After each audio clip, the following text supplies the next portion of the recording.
कल हम लोग जो बातचीत की थी, मैं रिकॉर्डिंग लगा दीजिए, कल जो हम लोग बातचीत किए थे आदिकाल पर बातचीत किए थे, और आदिकाल पर जो 97-98 पेज का आपका नोट्स था काफी शानदार था। और आदिकाल पर अगर जो मान लो 10 क्वेश्चन पूछे जाते हैं तो 8 से 9 क्वेश्चन आपको उसी रामबाण नोट से मिल जाएंगे जो कल बात हुई थी आदिकाल पर। आज जो बात होना है भक्ति काल पर बातचीत होना है। भक्ति काल बहुत बड़ा टॉपिक है और बहुत ज्यादा क्वेश्चन यहां पर आपकी परीक्षा में पूछे जाते हैं भक्ति काल से। एक तो 4 काव्य धाराएं हैं तो इस कारण से बड़ा टॉपिक हो जाता है। तो हम लोग भक्ति काल को 2 भागों में पढ़ेंगे, आज पहला भाग और कल दूसरा भाग। ऐसा नहीं है कि 2 शाखाएं आज पढ़ेंगे 2 शाखाएं कल पढ़ेंगे, ऐसा नहीं है, सब मिक्सचर रूप है, मिश्रित रूप है। तो चारों शाखाओं से या चारों काव्य धाराओं से यहां पर क्वेश्चन मिलेंगे और चारों काव्य धाराओं से संबंधित जो कवि हैं उन पर चर्चा होनी है। सभी महत्वपूर्ण है। लगभग आज 82 पेज पर बातचीत होना है। 82 पेज का नोट से कल 98 का था। तो यहां पर ध्यान रखेंगे भाई, जैसा कल भी था कि आपको ऑडियो वीडियो नहीं खोलना है, केवल और केवल इधर से आवाज हमारी सुनना है। जैसा कि पहले से पता है रिवीजन क्लास है, रिवीजन क्लास में बहुत ज्यादा व्याख्या नहीं की जाती है। जो आपके तथ्य हैं उनको जल्दी जल्दी या ज्यादा ज्यादा कोशिश रहती है कि आपको बताया जाए, क्योंकि कम समय में बहुत ज्यादा पढ़ना रहता है। शुरुआत करते हैं। पहला भक्ति काल से शुरुआत होती है। पहला है भक्ति आंदोलन को ईसाइयत की देन। अरे भक्ति आंदोलन को ईसाइयत की देन किसने कहा है? तो भक्ति आंदोलन को ईसाइयत की देन कहा है जॉर्ज अब्राहम ग्रियर्सन। कौन है? George Abraham Grierson. कभी कभी ग्रियर्सन का पूरा नाम पूछ लेते हैं, तो ग्रियर्सन का पूरा नाम क्या है? जॉर्ज अब्राहम ग्रियर्सन, ये इनका पूरा नाम हो जाता है, याद रखिएगा। और कल इन पर बात हुई थी। The modern vernacular literature of northern Hindustan के रचयिता हैं, रचनाकार हैं। और इनका जो इतिहास ग्रंथ आया था 1889 में एशियाटिक सोसाइटी या बंगाल की पत्रिका के विशेषांक के रूप में आया था और स्वतंत्र पुस्तक के रूप में 1889 ईस्वी में जस्ट 1 साल बाद आया था। अगला है भक्ति काव्य को भारतीय चिंताधारा का स्वाभाविक विकास किसने कहा? यानी भक्ति काव्य, जो भक्ति आंदोलन का उदय हुआ, भक्ति काव्य का उदय हुआ हमारे हिंदी साहित्य में, ये क्या है? इस कहां की देन है? भारतीय चिंताधारा का स्वाभाविक विकास है, यानी कि स्वाभाविक रूप से आया है, किसी के आक्रमण करने से, किसी की देन ना होकर के स्वाभाविक विकास है। किसने कहा है? तो हजारी प्रसाद द्विवेदी जी। किसने? हजारी प्रसाद द्विवेदी जी। और यहां पर एक बात आती है, रामचंद्र शुक्ल जी कहते हैं कि मुसलमानों का जो आक्रमण हुआ, बाहरी आक्रमणकारियों का जो आक्रमण हुआ, उसके बचाव में हम लोग भगवान के शरण में गए, भक्ति के शरण में गए, ऐसा कहा रामचंद्र शुक्ल जी ने। उसके विरोध में रामचंद्र क्या नाम हजारी प्रसाद द्विवेदी फिर कहते हैं कि यदि इस्लाम ना भी आया होता, यदि इस्लाम ना भी आया होता तो इस साहित्य का 12 आना वैसा ही होता जैसा आज है। ये हजारी प्रसाद द्विवेदी रामचंद्र शुक्ल जी के इतिहास को या रामचंद्र शुक्ल जी के कथन को या उनके मंतव्य को यहां पर क्या करते हैं? कोट करते हैं। तो ये भारतीय चिंताधारा का स्वाभाविक विकास बहुत पूछा जाता है, हजारी प्रसाद द्विवेदी का है। बाबू गुलाब राय क्या कहते हैं? पराजय के बाद व्यक्ति अपनी आध्यात्मिक श्रेष्ठता प्रदर्शित करना चाहता है। यानी पराजय के बाद, किसके बाद?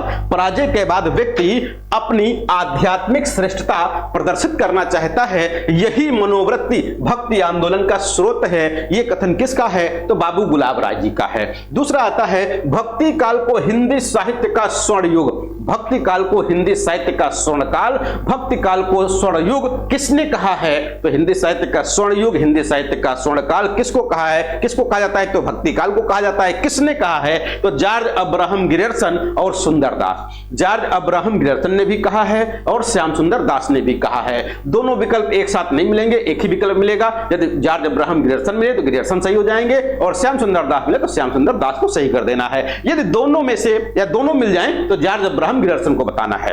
अगला, हिंदी साहित्य के इतिहास में नामकरण की दृष्टि से कौन सा काल सबसे कम विवादास्पद रहा? सबसे कम विवादास्पद रहा। भाई सबसे अधिक जो विवादास्पद रहा है कौन सा कालखंड है? तो वो आदिकाल है। कल भी चर्चा हुई थी कि आदिकाल के कम से कम 17-18 नाम बिल्कुल बहुत फेमस हैं। 17-18 नाम आदिकाल के। ये नामकरण कहां से आए? ये विवादों ही से तो आए हैं, यानी अत्यधिक विरोधों एवं व्याघातों का युग कह दिया गया। तो इसलिए यहां पर क्या है? सबसे कम जो विवादास्पद रहा काल रहा है वो है भक्ति काल। क्या है? भक्ति काल। भक्ति काल के बाद आधुनिक काल और आधुनिक काल के बाद रीति काल। भाई रीति काल के भी 6-7-8 नाम हैं, लेकिन आदिकाल के 17-18 नाम हैं। तो सबसे ज्यादा विवादित जो कालखंड रहा है वो आदिकाल है और सबसे कम भक्ति काल है। ये किसने कहा? भक्ति का, सॉरी, भक्ति को धर्म का रसात्मक रूप, भक्ति को धर्म का रसात्मक रूप किसने कहा है? तो भक्ति को धर्म का रसात्मक रूप आचार्य रामचंद्र शुक्ल जी ने कहा है। अगला है धर्म का प्रवाह कर्म, ज्ञान और भक्ति इन तीनों धाराओं में चलता है।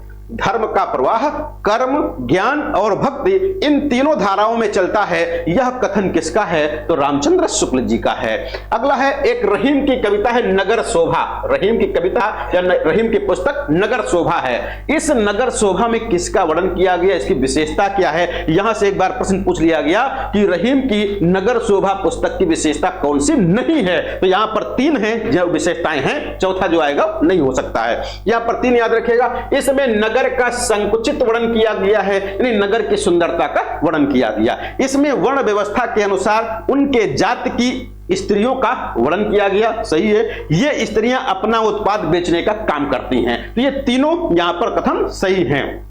अगला, कृपा राम द्वारा रचित नायिका भेद की सबसे पुरानी पुस्तक, यानी सबसे पुरानी पुस्तक, ऐसी पुस्तक जिसमें नायिका भेद का वर्णन किया गया हो, नायिका भेद से संबंधित हो, तो कृपा राम की हित तरंगिणी, कृपा राम की हित तरंगिणी ये है। और ये रीतिकाल की प्रथम पुस्तक, या कह सकते हो ऐसा कि कालक्रम की दृष्टि से, किस दृष्टि से? कालक्रम की दृष्टि से हित तरंगिणी के रचनाकार कृपा राम को रीतिकाल का प्रवर्तक मान लिया जाता है, कालक्रम की दृष्टि से।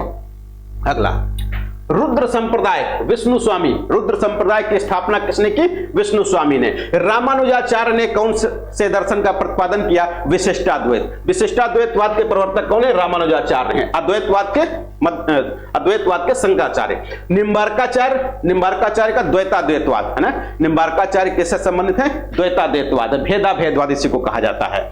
और आकाश धर्मा गुरु किसको कहा जाता है? रामानंद को। तो रामानंद को आकाश धर्मा गुरु कहा जाता है। किसने कहा? हजारी प्रसाद द्विवेदी ने। यानी रामानंद को आकाश धर्मा गुरु किसने कहा है? तो हजारी प्रसाद द्विवेदी जी ने कहा है। दूसरा, इनकी उक्तियां ऐसी लुभावनी हुई कि बिहारी आदि परिवर्ती कभी भी उनमें से बहुतों का अपहरण करने का लोभ ना रोक सके। आचार्य रामचंद्र शुक्ल का कथन ये किसके संबंध में है? तो रहीमदास जी के संबंध में। किसके संबंध में? रहीमदास जी के संबंध में। रहीमदास जी के संबंध में आचार्य रामचंद्र शुक्ल जी खूब चर्चा करते हैं और खूब इनके संबंध में कथन कहते हैं। और ये आलोचनात्मक कथन बहुत अच्छे हैं जो परीक्षा में पूछे जाते हैं।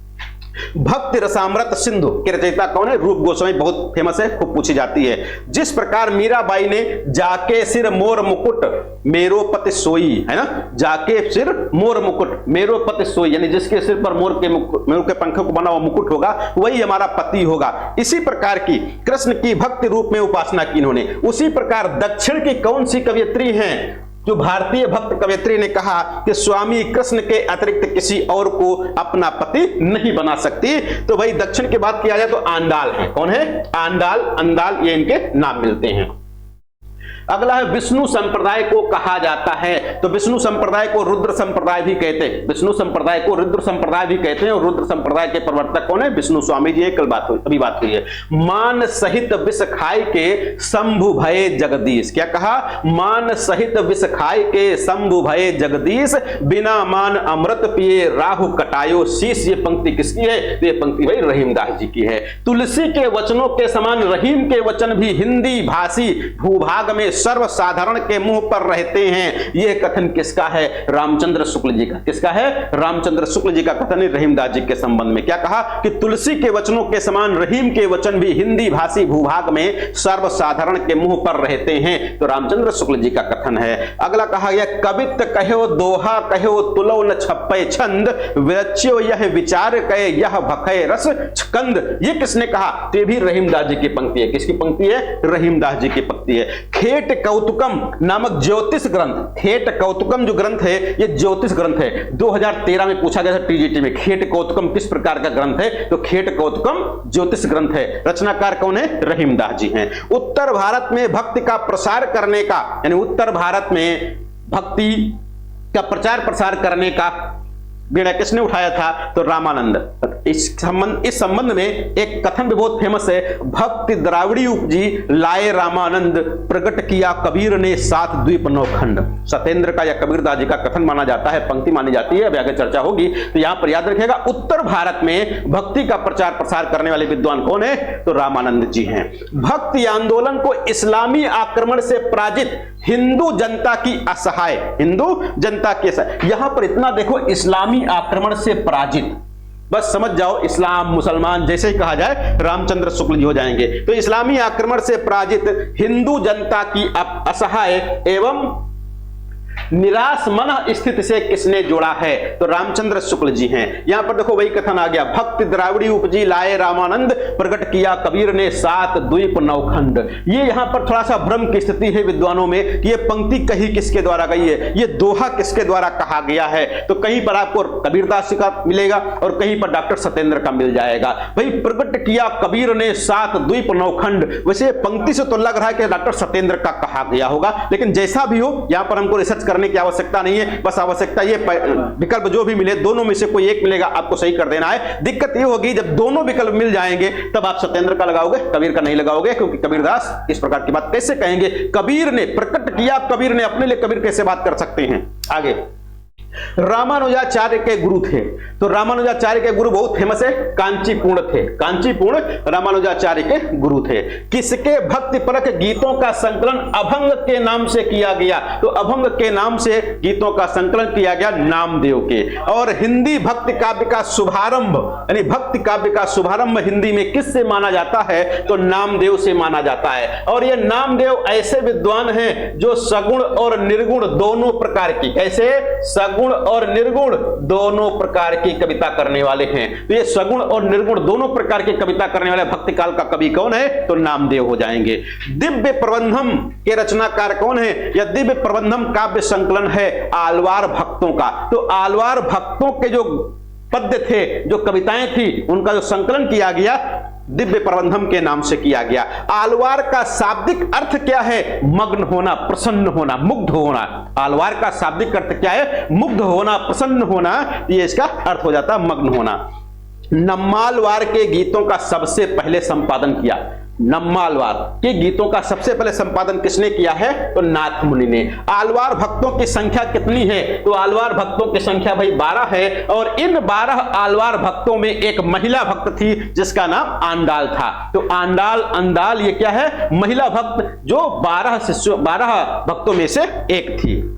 नैनारों की संख्या भाई 63 है, नैनारों की संख्या 63 है, आलवारों की संख्या 12। रामानुजाचार्य ने किसकी उपासना पर जोर दिया? तो विष्णु जी की। रामानुजाचार्य ने विष्णु जी की उपासना पर जोर दिया है। अवधूत मत किसे कहते हैं या अवधूत किसे कहते हैं? तो रामानंद के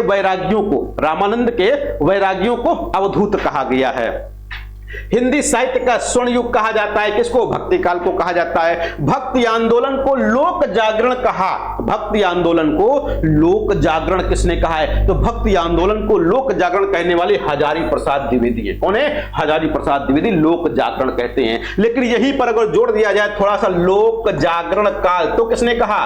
लोक जागरण कौन? हाँ, तो यहां पर हो जाएंगे भाई रामविलास शर्मा जी हो जाएंगे। तो रामविलास शर्मा जी लोक जागरण काल कहते हैं और हजारी प्रसाद द्विवेदी लोक जागरण कहते हैं। थोड़ा सा अंतर है, यहां पर भ्रमित नहीं होना है, इसलिए दोनों हम साथ साथ बताते हैं, भ्रमित नहीं होना है। क्या है? लोक जागरण किसने कहा? तो हजारी प्रसाद द्विवेदी। लोक जागरण काल किसने कहा है? तो रामविलास शर्मा। यहां पर देखो ला, यहां पर भी ला ले आओ, मैच कर लो, हो जाएगा। तो लोक जागरण काल रामविलास शर्मा और लोक जागरण हजारी प्रसाद द्विवेदी जी। भक्ति काल को बौद्ध धर्म की देन किसने कहा? हजारी प्रसाद द्विवेदी ने। अपने पौरुष से हताश जाति के लिए भगवान की शक्ति और करुणा की ओर ध्यान ले जाने के अतिरिक्त दूसरा मार्ग ही क्या था? ये किसने कहा? तो भाई रामचंद्र शुक्ल जी ने। किसने कहा? रामचंद्र शुक्ल जी ने कहा है। अगला, आलवार वैष्णवों की संख्या कितनी? आलवार भक्तों की संख्या कितनी? तो आलवार भक्तों की संख्या भाई 12 है, अभी बात हुई है। अद्वैतवाद के अनुसार यहां पर क्या है? जीव और ब्रह्म एक हैं, जीव और ब्रह्म एक हैं। हमने बात की थी आ प्लस द्वैत, आ प्लस द्वैत। द्वैत का मतलब दो का भाव, आ का मतलब नहीं, दो नहीं एक, दो नहीं एक, यानी जीव और परमात्मा अलग अलग नहीं है, दोनों एक ही हैं। कौन कहता? अद्वैतवाद। एक पंक्ति आई रहीमदास जी की, किसकी? एक रहीमदास जी की पंक्ति आई है। इस पंक्ति क्या है पंक्ति कि कमल दल नयनन की उन्मान, विसरत नाहि सखी मोह मन ते मंद मंद मुस्कान। ये पंक्ति किसकी है? रहीमदास जी की। किसकी है? रहीमदास जी की है। ओम जय जगदीश हरे खूब पूछी जाती है, तो ओम जय जगदीश हरे आरती की रचना किसने की है? श्रद्धाराम फुल्लौरी ने। ओम जय जगदीश हरे किसने लिखा? श्रद्धाराम फुल्लौरी। ये श्रद्धाराम फुल्लौरी वही हैं जिन्होंने भाग्यवती नामक उपन्यास लिखा था, जिसको हिंदी का पहला उपन्यास भी कहा जाता। भाग्यवती 1877 में लिखा था इन्होंने। अगला, द्वैतवाद के प्रणेता, द्वैतवाद के प्रवर्तक कौन है? तो मध्वाचार्य। द्वैतवाद मध्वाचार्य। शुद्धा द्वैतवाद वल्लभाचार्य। शुद्धा द्वैतवाद कौन है? वल्लभाचार्य। हिंदी का भक्ति काल बाहरी आक्रमण की प्रतिक्रिया है, रामचंद्र शुक्ल। बाहरी आक्रमण जैसे ही आए रामचंद्र शुक्ल हो जाएंगे, याद रखिएगा। वैष्णव भक्ति का आचार्य कौन नहीं है? तो वैष्णव भक्ति का आचार्य भाई यहां पर शंकराचार्य जी नहीं है, क्योंकि शंकराचार्य अद्वैतवाद की बात करते हैं, अद्वैत वेदांत की बात करते हैं, यानी कि दो नहीं एक की बात करते हैं। यहां पर वैष्णव भक्त की बात हो रही है। ब्रह्म संप्रदाय का प्रवर्तक मध्वाचार्य। ब्रह्म संप्रदाय का प्रवर्तक कौन है? मध्वाचार्य। भ्रमर गुफा के लिए दूसरा उपयुक्त नाम क्या है? तो भ्रमर गुफा को ब्रह्मरंध्र कहा गया। भ्रमर गुफा को क्या कहा गया? ब्रह्मरंध्र कहा गया है। बरवई नायिका भेद का रचनाकार कौन है? तो बरवई नायिका भेद रहीमदास जी की पुस्तक है। इसी के अनुकरण पर तुलसीदास जी ने बरवई रामायण लिखा था। बरवई नायिका भेद रहीमदास जी की पुस्तक है, जो कि बरवई छंद में लिखी गई है, और इसी के अनुकरण पर, इसी से प्रेरणा लेकर के तुलसीदास जी ने बरवई रामायण लिखा था बरवई छंद में। तो तुलसीदास की बरवई रामायण है। विभिन्न मतों के आधार पर हिंदी में भक्ति काव्य की शाखाएं मानी जाती हैं। तो भक्ति काव्य की शाखाएं जो है 4 हैं। कौन कौन सी? संत काव्य धारा, प्रेमाश्रयी काव्य धारा, और दूसरा कृष्ण भक्त काव्य धारा, और राम भक्ति काव्य धारा। ये 4 काव्य धाराएं, 4 शाखाएं मानी गई हैं।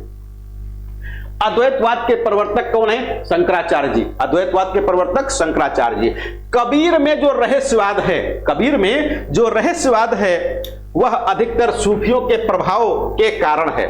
यानी कबीरदास में जो रहस्यवाद आया है वो किसके प्रभाव से है? सूफियों के प्रभाव से आया है। किसने माना है? तो आचार्य रामचंद्र शुक्ल जी ने। किसने?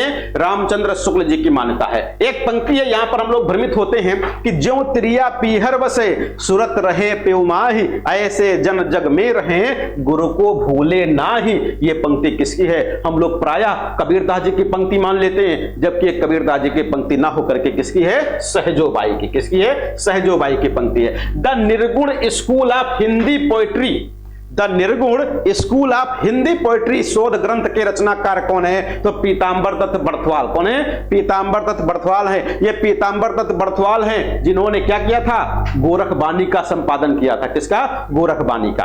आगे, रामानंद ने नारायण और लक्ष्मी के स्थान पर, रामानंद ने नारायण और लक्ष्मी के स्थान पर किसकी उपासना पर जोर दिया? तो सीता और राम की उपासना पर जोर दिया है। योग साधना के आदि प्रवर्तक, जो योग साधना की बात की जा रही है, आदि गुरु आदि प्रवर्तक कौन है? शिव है, शंकर जी हैं। योग साधना के आदि प्रवर्तक कौन है? आदि गुरु कौन है? शंकर जी हैं, शिव जी हैं।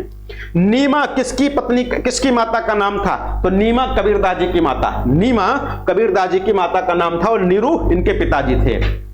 उत्तर भारत में वैष्णव भक्त के संस्थापक कौन है? रामानुजाचार्य। रामानुजाचार्य कौन है? उत्तर भारत में वैष्णव भक्त के संस्थापक हैं। निर्गुण भक्ति का आदि स्रोत क्या है? निर्गुण भक्ति का आदि स्रोत क्या है? तो निर्गुण भक्ति का आदि स्रोत श्वेता श्वेतर उपनिषद है। कौन सा है? श्वेता श्वेतर उपनिषद। उपनिषदों की संख्या कितनी है? तो 108। उपनिषदों की संख्या कितनी है? 108। तो उपनिषद कितने हो जाएंगे? 108 है। टोटल उपनिषद कितने हैं? 8 है। कभी कभी बिल्कुल आसान क्वेश्चन पूछ लेते हैं। वेद कितने हैं? 4। वेदांग कितने हैं? 6। वेदांग कितने हैं? तो वेदांग है 6। पुराण कितने हैं? तो पुराण है 18। पुराण कितने हैं? तो पुराण 18। ये बिल्कुल आसान आसान क्वेश्चन है। कभी कभी बिल्कुल आसान आसान क्वेश्चन आते हैं और हम लोग जरा से सावधानी हटी दुर्घटना घट जाती है, यानी जरा से चूके गलत हो गया। पूछा गया वेद, लगा दिए वेदांग, या पूछा गया वेदांग, ध्यान दे लिए वेद को। तो यहां पर थोड़ा सा ध्यान दीजिएगा।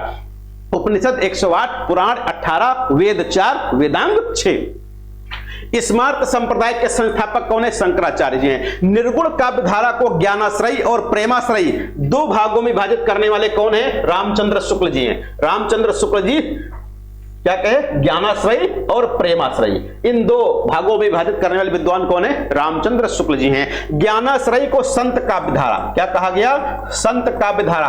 प्रेमाश्रयी को सूफी काव्यधारा, प्रेमाश्रयी को सूफी काव्यधारा। तो सूफी काव्यधारा या प्रेमाश्रयी संत काव्यधारा, ये नाम किसने दिया है, तो ये भाई राम कुमार वर्मा हो जाएंगे। कौन हो जाएंगे, राम कुमार वर्मा। तो राम कुमार वर्मा ज्ञानाश्रयी को संत काव्यधारा और प्रेमाश्रयी को सूफी काव्यधारा कहते हैं, जबकि ज्ञानाश्रयी और प्रेमाश्रयी जो नाम दिया गया रामचंद्र शुक्ल जी के द्वारा दिया गया है। साधना के क्षेत्र में जो ब्रह्म है, साधना के क्षेत्र में जो ब्रह्म है, साहित्य के क्षेत्र में वही रहस्यवाद है, यह किसने कहा, रामचंद्र शुक्ल जी ने कहा है। विष्णु का सर्वप्रथम उल्लेख कहां मिलता है, ऋग्वेद में। ऋग्वेद में विष्णु शब्द का सबसे पहले उल्लेख मिलता है। भक्ति आंदोलन को दक्षिण से उत्तर भारत में लाने का श्रेय किसको है, भक्ति को या भक्ति आंदोलन को उत्तर दक्षिण से उत्तर में लाने का श्रेय किसको दिया जाता है, संत रामानंद जी को कहा जाता है। भक्ति द्राविड़ी उपजी लाए रामानंद, प्रकट किया कबीर ने 7 द्वीप 9 खंड, खूब फेमस है।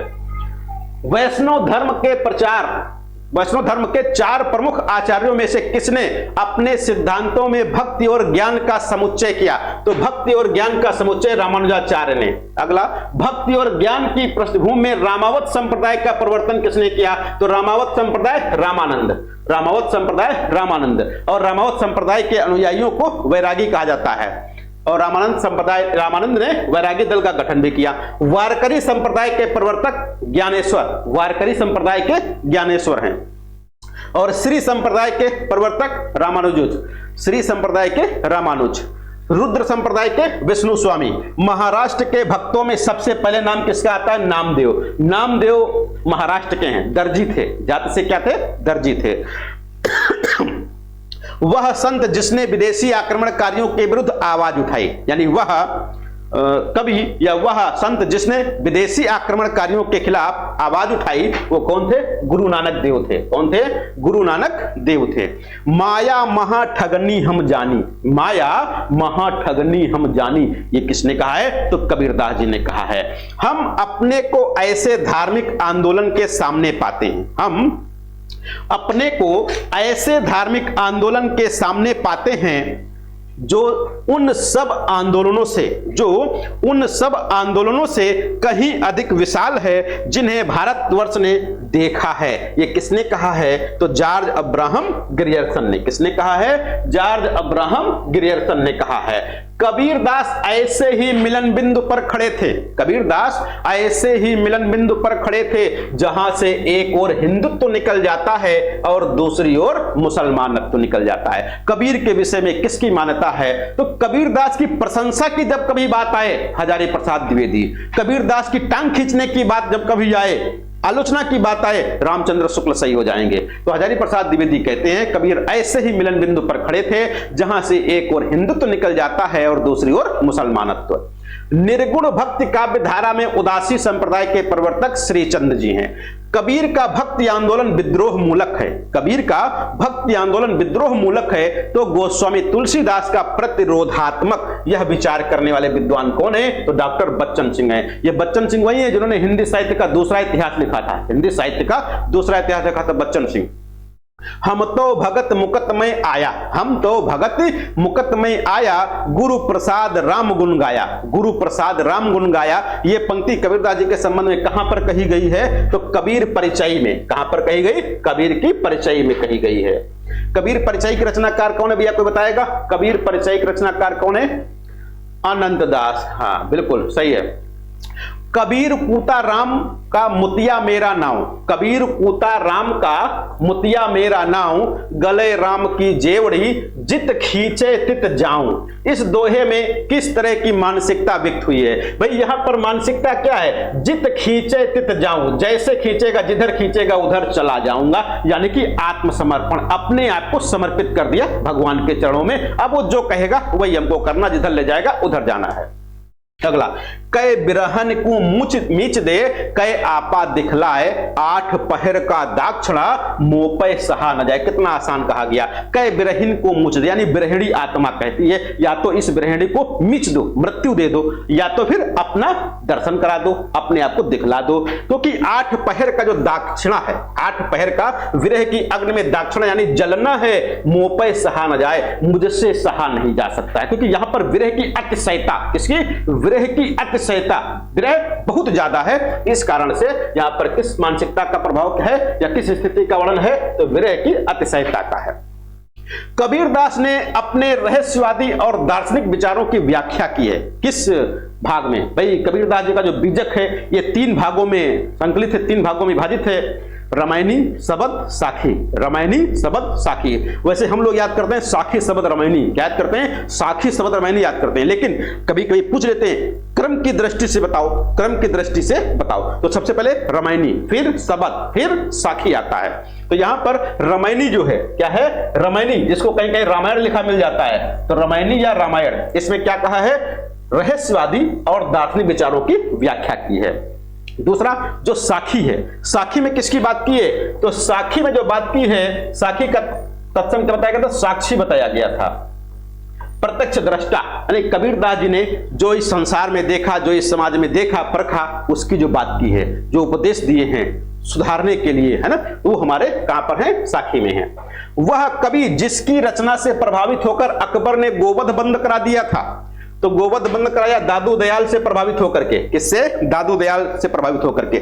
चलती चाकी देख के दिया कबीरा रोए, 2 पाटन के बीच में साबुत बचा न कोई। कौन सी शब्द शक्ति है? व्यंजना शब्द शक्ति। कौन सी? व्यंजना शब्द शक्ति है भाई। अभिधा, व्यंजना और लक्षणा, या अभिधा, लक्षणा, व्यंजना। व्यंजना क्या है? जब अभिधा और लक्षणा के विराम लेने पर जब तीसरी शक्ति से जो तीसरा जो अर्थ निकलता है, यहां पर व्यंग्यार्थ जिसको कहते हैं, तो वहां पर क्या होता है? व्यंजना शब्द शक्ति होती है। विस्तार से जब शब्द शक्ति पढ़ाएंगे तो वहां पर आएगा। मनुआ तो दहु दिस फिरे, मनुआ तो दहु दिस फिरे, यह तो सुमिरन नाह। यह उक्त काव्यांश है किसका? कबीरदास जी का। जम्बनाथ ने अपने मत का प्रचार करने के लिए किस संप्रदाय की स्थापना की? बहुत पूछा था। विष्णुई संप्रदाय। कौन सा संप्रदाय? विष्णुई संप्रदाय, जम्बनाथ। अनंतानंद कबीर सुखा सुरसुरा पद्मावत नरिहरि, पीपा भावानंद रैदास घना सेन सुरसर की घर हरि। ये किसने कहा है? रामानंद के शिष्यों के बारे में सूची किसने दी है? कहां पर दी गई है? तो भक्तमाल में दी गई। कहां पर दी गई? भक्तमाल में दी गई है। पिछली बार एलटी ग्रेड के पेपर में रामानंद के शिष्यों में कौन सम्मिलित नहीं है, यह पूछा गया था वहां पर। तो ये 12 शिष्य हैं, भक्तमाल में भी कहे गए रामचंद्र शुक्ल जी के अनुसार या गोरख सिद्धांत के अनुसार, जैसा भी आपको 12 शिष्यों के नाम याद रखने हैं। कबीर की वाणी का संग्रह बीजक कहलाता है। कबीर की वाणी का संग्रह बीजक कहलाता है। बीजक का संकलन किसने किया था? कोई बताएगा? बीजक का संकलन किसने किया था? धर्मदास। धर्मदास कौन थे? इनके शिष्य थे। धर्मदास, है ना, कबीरदास जी के शिष्य थे। और कबीरदास जी का बीजक किसने संकलित किया? धर्मदास ने संकलित किया। दूसरा, धर्मदास के साथी एक थे, बीजक को लेकर के भाग गए थे। तो बीजक को लेकर के भागा कौन था? है ना, भगवान दास भग्गू थे। तो भगवान दास भग्गू बीजक को लेकर के भाग गए, वो भी कबीरदास जी के शिष्य थे। क्या थे? कबीरदास जी के शिष्य ही थे। अब कबीरदास जी का एक शिष्य ऐसा जो बीजक को लेकर के भाग रहा है, एक ऐसा जो बीजक का संकलन कर रहा है। भाई गुरु एक, शिक्षा एक जैसी दी गई, लेकिन भाई फल दूसरे प्रकार का मिल रहा। तो यहां पर जो बीजक है, बीजक के 3 भाग हैं। कितने भाग हैं? 3 भाग हैं। साखी, शबद, रामायणी। यहां पर क्या लिखा गया? साखी, शबद, रामायणी। लेकिन इनको क्रम की दृष्टि से व्यवस्थित करने के लिए आए, क्रम की दृष्टि से। तो आपको रामायणी पहले लाना है, यानी पहले रामायणी, फिर शबद, फिर साखी। साखी तीसरे नंबर पर जाएगा। फिर भक्ति काल के समय सीमा क्या है? तो भक्ति काल की समय सीमा रामचंद्र शुक्ल जी के द्वारा दी गई है। संभवतः यह परीक्षा में आपसे पूछी जाती है। संवत 1375 से 1700, संवत 1375 से 1700, यानी कि सन 1318, सन 1318 ईस्वी से लेकर के कहां तक हो जाएगा? 1643 ईस्वी तक। यहां पर ध्यान दीजिएगा, जब भी कभी हम सन की बात करते हैं या समय की बात करते हैं, चाहे आदिकाल हो, भक्ति काल है, रीति काल है, तो ज्यादातर रामचंद्र शुक्ल जी का ही सन पूछा जाता है। रामचंद्र शुक्ल जी के अनुसार समय सीमा पूछी जाती है। यहां पर ध्यान रखना है कि ज्यादातर जगह पर हम लोग संवत में बात करते हैं। किसमें? संवत में। आदिकाल 1050 से 1375, भक्ति काल 1375 से 1700, रीतिकाल 1700 से 1900 और आधुनिक काल 1700 से सॉरी 1900 से 1984 हो जाएगा। ये हो जाता है, बिल्कुल याद रहता है। लेकिन कभी कभी आपको भ्रमित करने के लिए ये संवत में ना पूछ करके सन में पूछ लेते हैं और हम लोग वही दिमाग में रखे रहते हैं। 1375, 1050, है ना, 1600, 1700 ऐसे याद रखते हैं, गड़बड़ हो जाता है। जैसे अभी पूछ लिया जाए, यहीं पर दे दिया जाए कि आदि का या भक्ति काल की समय सीमा क्या है, यहां पर दे दिया गया सन 1375 से 1700, है ना। बहुत लोग यही लगा के आ जाएंगे, बहुत लोग यही लगा देंगे। तो यहां पर ध्यान देना है, जब भी कभी समय पूछा जाए उसकी इकाई जरूर देखना है कि सन में पूछा जा रहा है, ईस्वी में पूछा जा रहा है या फिर विक्रम संवत में पूछा जा रहा है। ये दोनों चीजें याद रखना है भाई। सन और संवत में बता ही है, सन में 57 जोड़ोगे संवत पता लग जाएगा और संवत में से 57 घटाओगे तो सन पता लग जाएगा। ज्ञान मार्गी कवियों को किस नाम से पुकारा जाता है? संत कवि के नाम से। ज्ञानाश्रय शाखा के कवियों को संत कवि के नाम से भी जाना जाता है। भक्तमाल के रचनाकार कौन है? भक्तमाल के रचनाकार नाभादास, भक्तमाल के नाभादास। 84 वैश्रवण की वार्ता और 252 वैश्रवण की वार्ता वस्तुतः है जीवन व्रत है। क्या है? जीवन व्रत है। ये किसके द्वारा लिखे गए भैया? 84 वैश्रवण की वार्ता, 252 वैश्रवण की वार्ता किसके द्वारा लिखे गए? गोकुलनाथ। किसके द्वारा? गोकुलनाथ जी के द्वारा लिखे गए जीवन व्रत है। भक्त नामावली, विठलनाथ, सॉरी विठलनाथ है, विठलनाथ, हाँ विठलनाथ के पुत्र हैं भाई, हाँ वही हमने कहा। भक्त नामावली के लेखक, तो भक्त नामावली ध्रुवदास, भक्त नामावली ध्रुवदास की है। बहुत कुछ है। भक्ति विवेक मलुकदास की, भक्ति विवेक मलुकदास की है। ये मलुकदास वही है जिन्होंने कहा था, आलसियों का मूल मंत्र दिया था, आलसियों का मूल मंत्र दिया था, अजगर करे न चाकरी पंछी करे न काम, दास मलुका कह गए सबके दाता राम, है ना, ऐसे मलुकदास थे। मूल गोसाई चरित्र के रचनाकार बेनी माधव दास, मूल गोसाई चरित्र जिसमें तुलसीदास का जीवन चरित्र दिया गया। किसका? तुलसी का जीवन चरित्र दिया गया है। किसने लिखा है? तो बेनी माधव दास ने। मूल गोसाई चरित्र में किसका जीवन? आगे देखो आ ही गया, तुलसीदास। श्री गुरु ग्रंथ साहब का संकलन किसने किया? गुरु ग्रंथ साहब सिखों का पवित्र ग्रंथ है, इसका संकलन गुरु अर्जुन देव ने किया था। किसने? गुरु अर्जुन देव ने किया था। अर्जुन देव कौन से गुरु थे भाई? गुरु क्या नाम इनके? सिखों के 5वें नंबर के, 6ठे नंबर के, 5वें नंबर के। छठे पर कौन थे? छठे पर कौन थे? छठे पर कौन था भाई? गुरु तेग बहादुर किस नंबर पे थे? गुरु तेग बहादुर सिंह। अब एक कल छुट्टी हम लोग मनाए, कौन से? गुरु गोविंद सिंह 10वें हो गए, गुरु नानक पहले हो गए, और 6ठवें कौन थे? अच्छा, गुरु अंगद, अंगद तो आखिरी में आएंगे सर।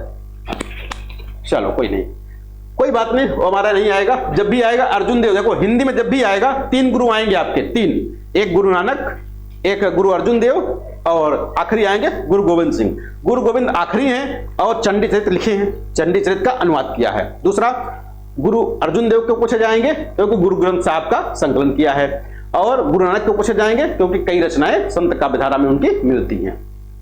ज्ञानबोध के रचनाकार कौन है? मलुकदास, ज्ञानबोध मलुकदास। निर्गुण संत कवियों में सर्वाधिक शास्त्रज्ञ और सुशिक्षित थे सुंदरदास। यहां पर ध्यान दीजिएगा, सर्वाधिक शास्त्रज्ञ और सुशिक्षित कौन थे? तो सुंदरदास संत थे। कभी कभी होता है कि निम्नलिखित में से कौन संत काव्यधारा में नहीं गिना जाता है, वहां पर रसखान का नाम आ जाता है, तो रसखान संत काव्यधारा में नहीं गिना जाते, ध्यान दीजिएगा। दूसरा, संत काव्यधारा के अंतर्गत वह कौन सा ऐसा कवि है या कौन सा ऐसा विद्वान है या साहित्यकार है जो सर्वाधिक मौलिक प्रतिभा वाला था? तो मौलिक प्रतिभा कबीरदास हैं, मौलिक प्रतिभा कबीरदास जी में, लेकिन शास्त्रज्ञ और पढ़ा लिखा कौन था? तो सुंदरदास। सर्वाधिक पढ़े लिखे और शास्त्रज्ञ कौन थे? सुंदरदास थे। लेकिन सर्वाधिक मौलिक प्रतिभा वाला कवि कौन है? तो वो कबीरदास हो जाएंगे, सुंदरदास फिर वहां पर नहीं होंगे। अगला, तड़िया झाई पड़ी पंथ निहार निहार, जी भड़िया छाला पड़िया राम पुकार पुकार। इस साखी में कौन सी साधना पद्धति है? सूफी साधना पद्धति। कैसी? सूफी साधना पद्धति है। दुल्हन गावो मंगल चार, मोरे घर आए राम राजा राम भरतार, ऐसे आता। दाम्पत्य प्रेम, कैसा? दाम्पत्य प्रेम, पति पत्नी वाला दाम्पत्य प्रेम बताया गया। ढाई आखर प्रेम का पढ़े सो पंडित होए, किसने कहा है? कबीरदास जी ने कहा। विठोबा का भक्त किसे कहा गया? ज्ञान नामदेव को। विठोबा का भक्त नामदेव को कहा गया। कबीर की उलटबासियों में प्रमुख रस कौन सा है? तो कबीरदास ने उलटबासियों में अद्भुत रस का खूब प्रयोग किया है। अद्भुत रस का स्थायी भाव क्या भैया? विस्मय, है ना। अद्भुत रस का विस्मय स्थायी भाव है, आश्चर्य जिसको कहते हैं। एक अचंभा देखा रे भाई, ठाढ़ा सिंह चुरावे गाई। एक अचंभा देखा रे भाई, ठाढ़ा सिंह चरावे गाई, बहुत फेमस है। और किसका? अद्भुत रस का सुंदर उदाहरण भी है और उलटबांसी भी है। संत काव्य की प्रवृत्ति नहीं, ये बहुत पूछी जाती है। संत काव्य धारा की निम्नलिखित में से कौन सी प्रवृत्ति नहीं है? नहीं पूछा गया है। तो संत काव्य धारा के कवियों ने, साहित्यकारों ने, संतों ने किसका? वर्ण व्यवस्था का विरोध किया है, ना कि समर्थन किया। किसका? वर्ण व्यवस्था का विरोध किया है। समर्थन किसने किया है? जो तुलसीदास जी हैं वो समर्थन करते हैं। बाकी संत काव्य धारा के कवियों ने क्या किया? विरोध किया है। तो यहां पर क्या है? वर्ण व्यवस्था को प्रोत्साहन। तो वर्ण व्यवस्था को प्रोत्साहन ये कहां पर? संत काव्य धारा में नहीं, राम भक्त काव्य धारा में, और खासकर तुलसीदास ने इसको प्रोत्साहन दिया है। निरंजनी संप्रदाय के प्रवर्तक कौन है? हरिदास। निरंजनी संप्रदाय के प्रवर्तक स्वामी हरिदास हैं। कबीर के निर्गुण पंथ का आधार भारतीय वेदांत और सूफियों का प्रेम तत्व है। रामचंद्र शुक्ल का विचार है। किसका विचार है? रामचंद्र शुक्ल जी का विचार है। भाषा पर कबीर का जबरदस्त अधिकार था। वे वाणी के डिक्टेटर थे। किसने कहा? हजारी प्रसाद द्विवेदी। वाणी के डिक्टेटर किसने कहा? हजारी प्रसाद द्विवेदी ने कहा है। आत्मानुभूति पर अधिक बल देता है संत काव्य धारा। आत्मानुभूति यानी जो अपनी आत्मा का अनुभव करता है वही बात करता है। कौन? संत काव्य। धार्मिक रूढ़ियों और परंपराओं के अंधानुकरण का विरोध किसने किया है? यानी परंपरागत जो रूढ़ियां हैं, अंधविश्वास हैं, आडंबर हैं, उनका विरोध कहां किया गया? संत काव्य धारा में। साधना के 3 अवयव बताए गए, कर्म, धर्म और तीसरा क्या है? भक्ति। कर्म, धर्म और भक्ति साधना के 3 अवयव हैं, 3 तत्व हैं। कबीर ने अपने निर्गुण पंथ में वह तत्व शामिल किया जिसका नाथ पंथ में अभाव था। क्या था? भारतीय वेदांत और सूफियों का प्रेम तत्व। भारतीय वेदांत और सूफियों का प्रेम तत्व ये कहां पर नहीं था? नाथ पंथ में नहीं था, लेकिन कबीर ने अपने यहां इसको सम्मिलित किया है। ईश्वर के अस्तित्व को स्वीकार न करने वाला दर्शन कौन का है? ईश्वर के अस्तित्व को स्वीकार न करने वाला दर्शन कौन सा है? तो चार्वाक दर्शन। कौन है? चार्वाक दर्शन। ईश्वर के अस्तित्व को नहीं मानता। कबीर के परलोकवास होने पर उनकी गद्दी किसको मिली?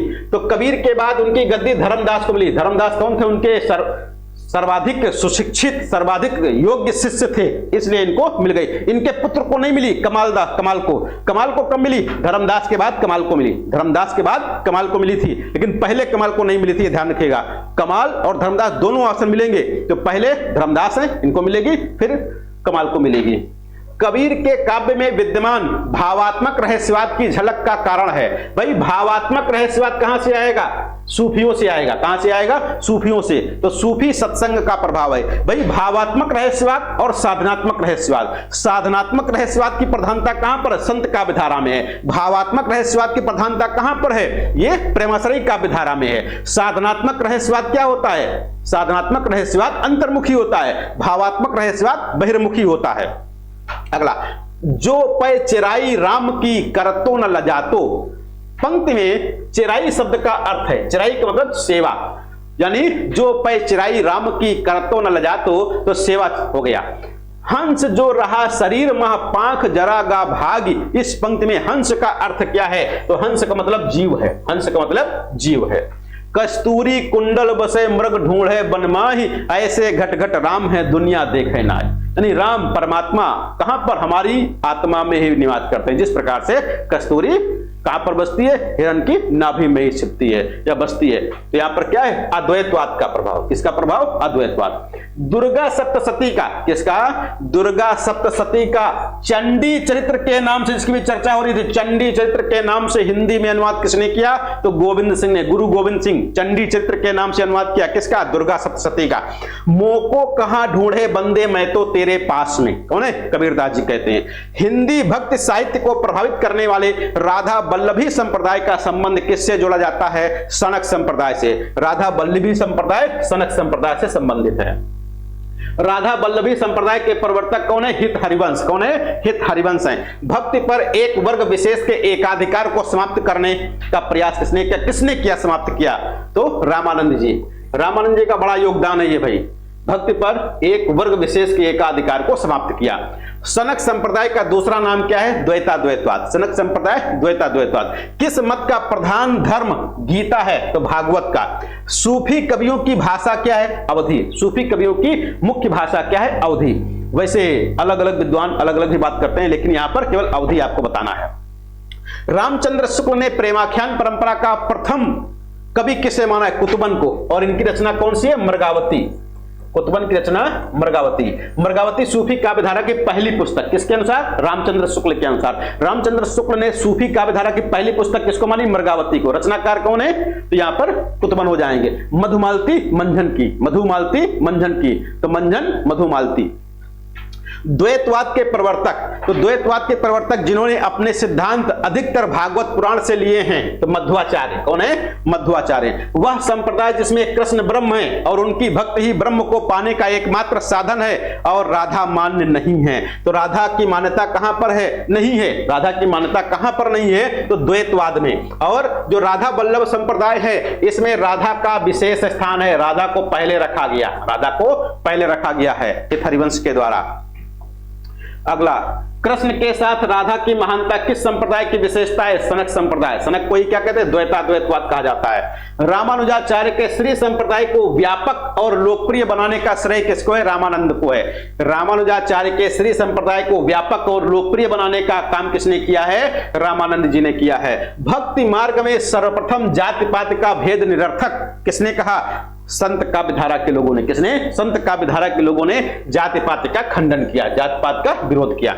कबीर का प्राकाट्य स्तर है। प्राकाट्य मतलब जन्म स्थल। तो कबीरदास जी भाई कहां पैदा हुए? तो ये लहर तारा नामक तालाब के किनारे फेंके हुए पाए गए थे, मिले थे। निर्गुण संतों की विचारधारा के बीज मिलते हैं विद्यापति के काव्य में। किसमें? विद्यापति के काव्य में। रामानंद किसकी शिष्य परंपरा में? रामानंद किसकी शिष्य परंपरा में? रामानुजाचार्य के परंपरा में। देखो, निर्गुण संतों की विचारधारा के बीज कहां मिलते हैं? विद्यापति में। कुछ लोग कहेंगे सर जी यहां कैसे मिल जाएंगे? तो भाई विद्यापति के पदावली के बारे में पता होगा, या विद्यापति के बारे में पता होगा आपको कि कुछ लोग श्रृंगारिक कवि मानते हैं, कुछ लोग भक्त कवि मानते हैं, और कुछ लोग क्या मानते हैं भाई?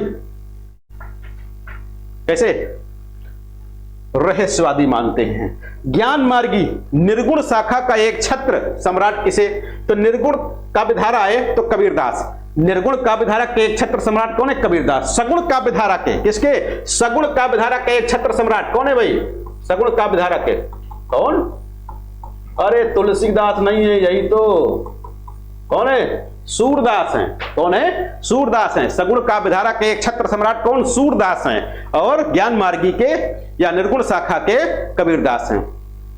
कबीर की भाषा को पंचमेल खिचड़ी किसने कहा? कबीर की भाषा को पंचमेल खिचड़ी बाबू श्याम सुंदर दास। सदुक्कड़ी भाषा रामचंद्र शुक्ल, सदुक्कड़ी रामचंद्र शुक्ल, और पंचमेल खिचड़ी श्याम सुंदर दास ने कहा। वाणी का डिक्टेटर हजारी प्रसाद द्विवेदी जी ने कहा। वह ग्रंथ जिसमें कबीर के आविर्भाव काल का स्पष्ट उल्लेख है। कबीर के आविर्भाव यानी कि संवत 1455 साल गए, चंद्रवारे ठाठ भये, जेठ सुदी बरसायत को पूर्णमासी प्रकट हुए। बहुत फेमस है। कहां पर? कबीर चरित्र बोध में। कहां पर? कबीर चरित्र बोध में कहा गया है। नामदेव का संबंध किस प्रदेश से है? महाराष्ट्र से। बताया ही गया अभी।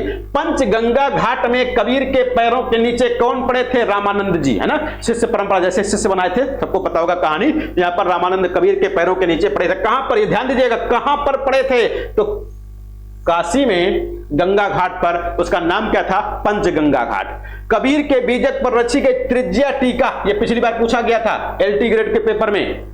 कबीर के बीजक पर लिखी गई त्रिज्या टीका किसने लिखा है? पूरनदास ने। किसने लिखा? पूरनदास ने लिखा। पिछली बार एलटी ग्रेड में पूछा गया था, यह भी एलटी ग्रेड पूछा गया था पिछली बार। प्रभु जी तुम चंदन हम पानी, तो सबको पता है। प्रभु जी तुम चंदन हम पानी, ये सबको पता है, बहुत फेमस है। लेकिन यहां पर पूछ लिया गया, प्रभु जी तुम दीपक हम बाती, प्रभु जी तुम दीपक हम बाती, जाकी ज्योति बरे दिन राती। कुछ लोग कहे ये तो अलग हो गया, ये अलग हो गया। अलग तो है, लेकिन उस पंक्ति का अगली पंक्ति है, बाकी रचनाकार वही है। रचनाकार वही है। प्रभु जी तुम चंदन हम पानी वाले कौन है? रैदास जी हैं। तो यहां पर इस प्रकार के क्वेश्चन भी आपसे पूछे जा सकते, थोड़ा सा भ्रमित करने वाले। तो रैदास की पंक्ति है। शब्दों के जोड़ तोड़ में चमत्कार लाने के फेर में पड़ना कबीर की प्रवृत्ति के प्रतिकूल था। यह कथन किसका? श्याम सुंदर दास का। शब्दों के जोड़ तोड़ में चमत्कार लाने के फेर में पड़ना कबीर की प्रवृत्ति के प्रतिकूल था, किसने कहा है? श्याम सुंदर दास जी ने कहा है। मन मेरी सुई तन मेरा धागा, है ना, ये किसके द्वारा कहा गया? नामदेव के द्वारा। नामदेव जी ने कहा गहना एक कनक ते गहना तामे भाव न दूजा कहन सुनन को दुई करी था पे यक नमाज यक पूजा। तो यक नमाज और पूजा, पूजा और नमाज का विरोध करने वाले कौन थे भाई? कबीरदास जी थे संत काव्य धारा में। मैं कहता हूं आखिन देखी तू कहता कागज की लेखी। तो इसमें किसका आशय क्या है? तो स्वानुभव शास्त्रीय ज्ञान से बड़ा है ना। क्या है? स्वानुभव। कैसा है? यानी जो अपना अनुभव है वो पोथी के ज्ञान से या शास्त्रों के ज्ञान से आगे है, ज्यादा बड़ा है, ज्यादा महान है। तात्विक दृष्टि से ना तो हम इन्हें कबीर को पूरे अद्वैतवादी कह सकते हैं और ना एकेश्वरवादी। कबीर के संबंध में मत किसका है? तो रामचंद्र शुक्ल जी का। ना तो अद्वैतवादी कह सकते हैं और ना एकेश्वरवादी कह सकते हैं। संत साधना का साहित्यिक रूप प्रारंभ हुआ पंढरपुर से। कहां से? संत साधना का साहित्यिक रूप पंढरपुर से शुरू हुआ। निर्गुणिया संतों की काव्य सर्जना सर्वाधिक आधारित दिखती है नाथों की रचनाओं पर। सिकंदर लोदी ने किसके कहने पर कबीर को जंजीरों से बांधकर गंगा में डुबोया था? तो शेख तकी के कहने पर। यह यूपी पीजीटी कब? यूपी पीजीटी 2013 वाले में पूछा गया था। कहां पर? 2013 में पूछा गया था कि किसको कहकर, किसके कहने पर शेरशाह ने इनको जंजीरों, सिकंदर लोदी ने, है ना, कहां पर? गंगा में डुबोया था। तो यहां पर शेख तकी के कहने पर। यहीं से थोड़ा सा मतभेद होता है कि आखिर जो मुसलमान लोग हैं शेख तकी को इनका गुरु बताते हैं कबीरदास का। तो कहते कौन ऐसा गुरु होगा आखिर जो अपने शिष्य को गंगा में डुबोएगा राजा से कह करके। यहां पर थोड़ा सा लांछन लगता है। तो शेख तकी के कहने पर, किसके कहने पर? शेख तकी के कहने पर। किसने डुबोया था? तो सिकंदर लोदी ने। किसने डुबोया था? सिकंदर लोदी ने डुबोया था। अगला, भाषा बहुत परिष्कृत और परिमार्जित न होने पर भी कबीर की उक्तियों में कहीं कहीं विलक्षण प्रभाव और चमत्कार है। प्रतिभा उनमें बड़ी प्रखर थी, इसमें संदेह नहीं। इन पंक्तियों के रचनाकार कौन है? आचार्य रामचंद्र शुक्ल जी हैं। पिछली बार यूपीपीएससी एलटी में यह भी पूछा गया था। कहां पर? एलटी ग्रेड जो 2018 में पेपर हुआ था उसमें यह प्रश्न पूछा गया था सीधे सीधे। सिकंदर लोदी के समकालीन कौन? कबीरदास जी। संत काव्य नाम किसने दिया? राम कुमार वर्मा। भक्त विवेक के रचनाकार मलोकदास। मुसलमान अनुयायी कबीर को किसका शिष्य बताते हैं? शेख तकी का बात हो गई है। सूर समाना चंद में, यहां पर ध्यान दीजिएगा, सूर समाना चंद में दहू किया घर एक, मन का चिंता तब भया कछु पुरविला लेख। यहां पर सूर समाना चंद में, ये देख करके हम लोग सूरदास पे भाग जाते हैं। कहां पर? सूरदास पे, जबकि सूरदास की नाव करके कबीरदास जी की है। सूर समाना चंद में दहू किया घर एक, किसने कहा है? कबीरदास जी ने कहा है। कबीर की भाषा को सदुक्कड़ी रामचंद्र शुक्ल जी। हिंदी का निर्गुण काव्य किस संप्रदाय से प्रभावित है? नाथ से। कबीर के दोहे किस नाम से जाने जाते हैं? साखी के नाम से। संत काव्य का स्वरूप क्या है? तो मुक्तक काव्य। क्या लिखा है? मुक्तक लिखा। प्रबंध काव्य नहीं लिखा, खंड काव्य महाकाव्य नहीं लिखा, मुक्तक काव्य लिखा है। कबीर के गुरु कौन थे? रामानंद। कबीर के गुरु कौन? रामानंद। मुसलमान लोग किसको मानते हैं? शेख तकी को। कबीर का दार्शनिक चिंतन क्या है? रहस्यवादी। कबीरदास कैसे? रहस्यवाद, दार्शनिक चिंतन। रहस्यवादी संत कवियों में कबीर का सर्वोच्च माना है। यानी रहस्यवादी कवियों में कबीर को सबसे ऊपर माना, सर्वोच्च माना है। किसने? श्याम सुंदर दास ने। किसने? श्याम सुंदर दास ने। सुरति और निरति, ये दो शब्द मिलते हैं बहुत ज्यादा। सुरति और निरति ये ज्ञानाश्रय काव्य धारा में खूब मिलते हैं। तो सुरति का मतलब होता है आनंद का अनुभव। सुरति का मतलब आनंद का अनुभव और निरति का मतलब जगत प्रपंच से विरक्ति। जगत प्रपंच से विरक्ति है। संत कवियों का ब्रह्म या परम तत्व एकेश्वरवादी विचारधारा से पुष्ट किसके निकट है? यानी जो संत कवियों में ब्रह्म या परम तत्व है एकेश्वरवादी विचारधारा से पुष्ट किसके निकट है? तो अद्वैतवाद के। किसके? अद्वैतवाद के। कबीर के मरने के उपरांत उनकी गद्दी किसने संभाली? धर्मदास ने। कबीर किस मुगल शासक के समकालीन थे? सिकंदर लोदी। कबीर की पत्नी का क्या नाम था? लोई। कबीर की पत्नी का नाम क्या था? लोई। कुछ लोग इनकी एक दूसरी पत्नी बताते हैं, नाम क्या भैया? रमजनिया, ये दूसरा नाम है। यानी इनकी दो पत्नियों का उल्लेख करते हैं कहीं कहीं पर। भाई पुत्र और पुत्री तो कमाल और कमाली है ही है। नीरू नीमा इनके दंपत्ति, जुलाहे ने इनका पालन पोषण किया था, लेकिन पत्नी का नाम लोई बहुत फेमस है। लेकिन कुछ विद्वान इनकी दूसरी पत्नी का भी उल्लेख करते हैं जिनका नाम रमजनिया है। कबीर परिचय के लेखक कौन है? अनंत दास जी हैं। उलट बांसी का अर्थ क्या है? उलट बांसी का अर्थ है विशिष्ट प्रतीकात्मक काव्य शैली। विशिष्ट प्रतीकात्मक काव्य शैली है। कबीर की उलटबासियों का मुख्य उद्देश्य क्या है, यानी कबीरदास जी ने जो उलटबासियां कही हैं वो किस लिए कही हैं। जैसे अमीर खुसरो ने कहानियां या मुकरियां पहेलियां कही हैं तो मनोरंजन के लिए, वैसे ही इन्होंने उलटबासियां क्यों कही? कबीर का यानी काव्य का मर्म समझने के लिए जिज्ञासा पैदा करना। कबीर काव्य का मर्म समझने के लिए जिज्ञासा पैदा करना इनका मुख्य उद्देश्य था उलटबासी कहने के पीछे। कबीर को बिना महाकाव्य लिखे महाकवि किसने कहा? कबीर को बिना महाकाव्य लिखे महाकवि किसने कह दिया? तो राम स्वरूप चतुर्वेदी ने। किसने? राम स्वरूप चतुर्वेदी जी ने। दादू पंथ पहले किस नाम से प्रसिद्ध था? तो परम ब्रह्म संप्रदाय के नाम से। दादू पंथ को क्या कहते हैं? परम ब्रह्म संप्रदाय के नाम से पहले फेमस था। भक्ति काल का मूल कथ्य क्या है? तो भक्ति काल में भक्ति की बात की जाएगी और किसकी बात की जाएगी? संतों ने नारी के किस रूप की निंदा की है? कामिनी। संतों ने किसकी निंदा की है? किस रूप की नारी की? तो कामिनी रूप की। सिख संप्रदाय के प्रवर्तक एवं प्रथम गुरु कौन है? गुरु नानक जी हैं। नानक दर्शन का सार तत्व क्या है? जपजी बहुत पूछा जाता है। कबीर ने अपने परम तत्व को राम कहा है, इसी परम तत्व को गुरु नानक ने क्या कहा? तो शब्द कहा है। आचार्य रामचंद्र शुक्ल के अनुसार कबीर ने अपनी साखियों में सदुक्कड़ी भाषा का प्रयोग किया। सदुक्कड़ी से उनका अभिप्राय क्या था? यानी राजस्थानी पंजाबी मिली हुई खड़ी बोली। राजस्थानी पंजाबी मिली खड़ी बोली की बात है। अगला है सगुण भक्ति के प्रतिनिधि सूरदास माने जाते हैं। सगुण भक्ति के प्रतिनिधि, देखो अभी बात हो रही थी सगुण भक्ति के प्रतिनिधि, आप लोगों ने क्या बताया था? तुलसीदास बताया था। तो सगुण भक्ति के प्रतिनिधि कौन है? सूरदास माने जाते हैं। तो निर्गुण भक्ति के प्रतिनिधि माने जाते हैं कौन? कबीरदास जी। इसमें कोई संदेह नहीं कि कबीर को राम नाम रामानंद जी से प्राप्त हुआ था, पर आगे चलकर कबीर के राम रामानंद के राम से भिन्न हो गए। किसने कहा? रामचंद्र शुक्ल जी ने। बहुत दिनन थे प्रीतम पाए, भाग बड़े घरी बैठे आए, मंगलाचार्य माहि मन राखो, राम रसायन रसना चाखो। ये किसने कहा है? कबीरदास जी ने। किसने कहा है? कबीरदास जी ने कहा। बहुत फेमस है। 1455 साल गए चंद्रवारे ठाठ भये, जेठ सुदी बरसायत को पूरन मासी प्रकट भये। इससे पहले बात हो चुकी है। ये कहां पर कहा गया है? कबीर के जन्म के विषय में कहा गया। किसके विषय में? कबीर के जन्म के विषय में कहा गया है। आगे बात आती है कि इसमें कभी कोई संदेह नहीं, कबीरदास जी के संबंध में कहा गया। रामचंद्र शुक्ल जी का कथन है, बहुत फेमस है, कि इसमें कोई संदेह नहीं, इसमें कोई संदेह नहीं कि कबीर ने ठीक मौके पर जनता के उस बड़े भाग को संभाला जो नाथ पंथियों के प्रभाव से प्रेम भाव और भक्ति रस से शून्य और शुष्क पड़ते। फिर से देखो, इसमें कोई संदेह नहीं, इसमें कोई संदेह नहीं, इसमें कोई संदेह नहीं कि कबीर ने ठीक मौके पर जनता के उस बड़े भाग को संभाला, जनता के उस बड़े भाग को संभाला जो नाथ पंथियों के प्रभाव से प्रेम भाव और भक्ति रस से शून्य और शुष्क पड़ता जा रहा था। यह किसने कहा है? रामचंद्र शुक्ल जी ने कहा है। आगे, फूल मरे पर मरे न बासु, फूल मरे पर मरे न बासु। फूल मरता है लेकिन उसकी सुगंध नहीं मरती। किसने कहा? जायसी ने। पद्मावत का बंगला भाषा में अनुवाद किस नाम से किया गया? यानी किसने करवाया? आलो उजाला, है ना। आलो उजाला ने पद्मावत का बंगला में अनुवाद किया था। पिछली बार टीजीटी में पूछा गया, टीजीटी 2021 में पूछा गया था भाई।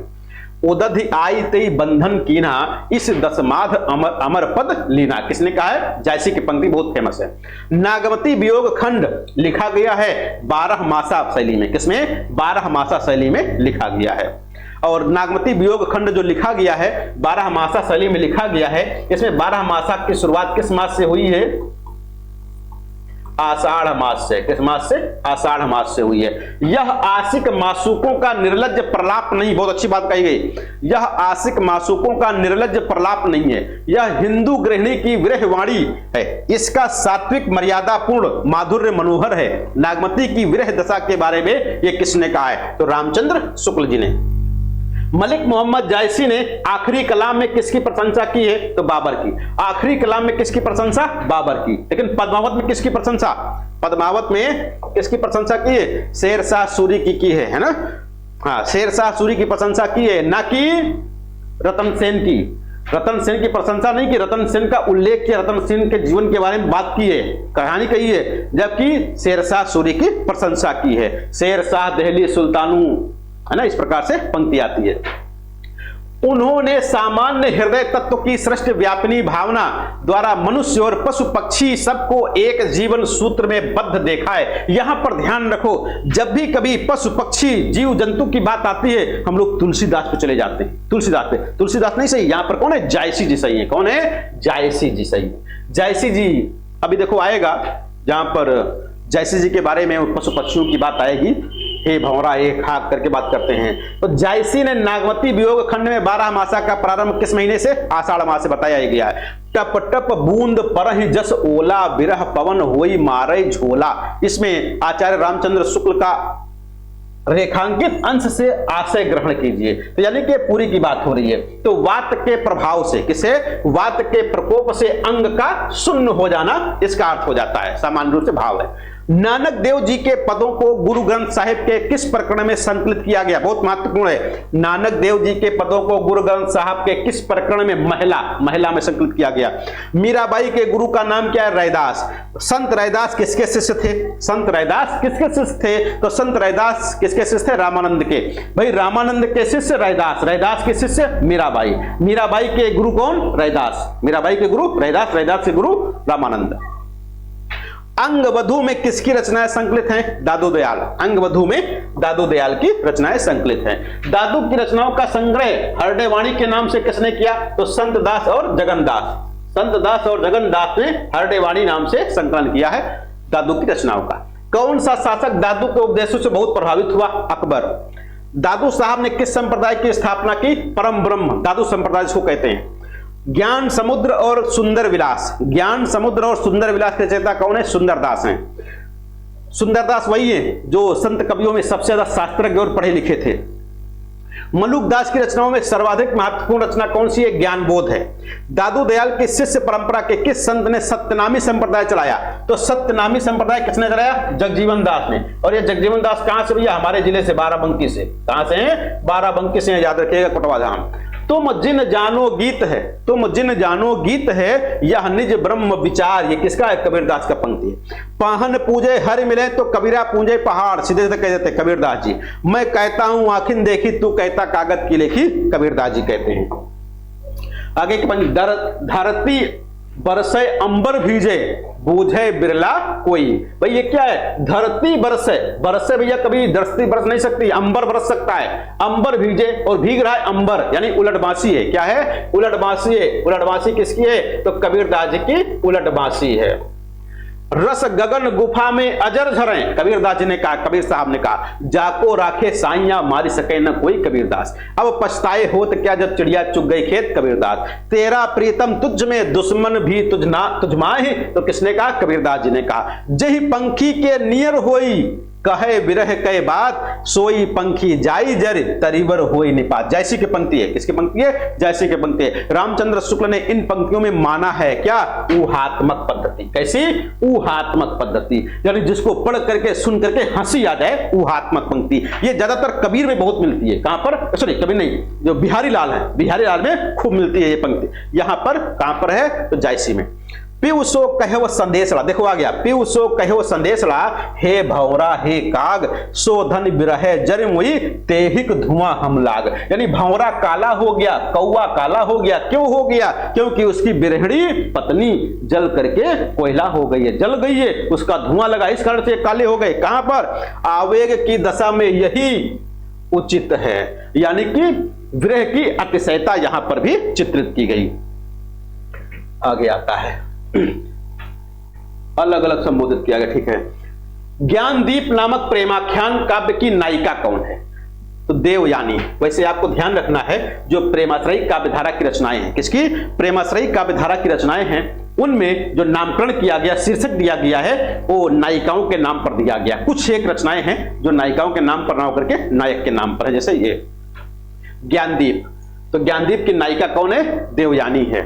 जायसीकृत पद्मावत में प्रयुक्त छंद कौन सा? चौपाई और दोहा। अंगद पैज ईश्वरदास की रचना है। मृगावती की रचनाकार कुतुबन बात हो चुकी है। सन 927 आहा, कथा आरंभ बैन कभी कहा। सन 927 का मतलब क्या है? 1520 ईस्वी, यानी जो जायसी ने पद्मावत लिखा था, शुरुआत की थी, उसकी बात हो रही है। ये पीजीटी 2013 में पूछा गया था। कहां पर? पीजीटी 2013 में। रचना काल के दृष्टि से ग्रंथों का सही अनुक्रम क्या है? तो मृगावती, ज्ञानदीप, इंद्रावती, अनुराग बांसुरी। भाई इंद्रावती, अनुराग बांसुरी नूर मोहम्मद की सबसे आखिरी में जाती है। मृगावती 1503 है, सबको पता ही है।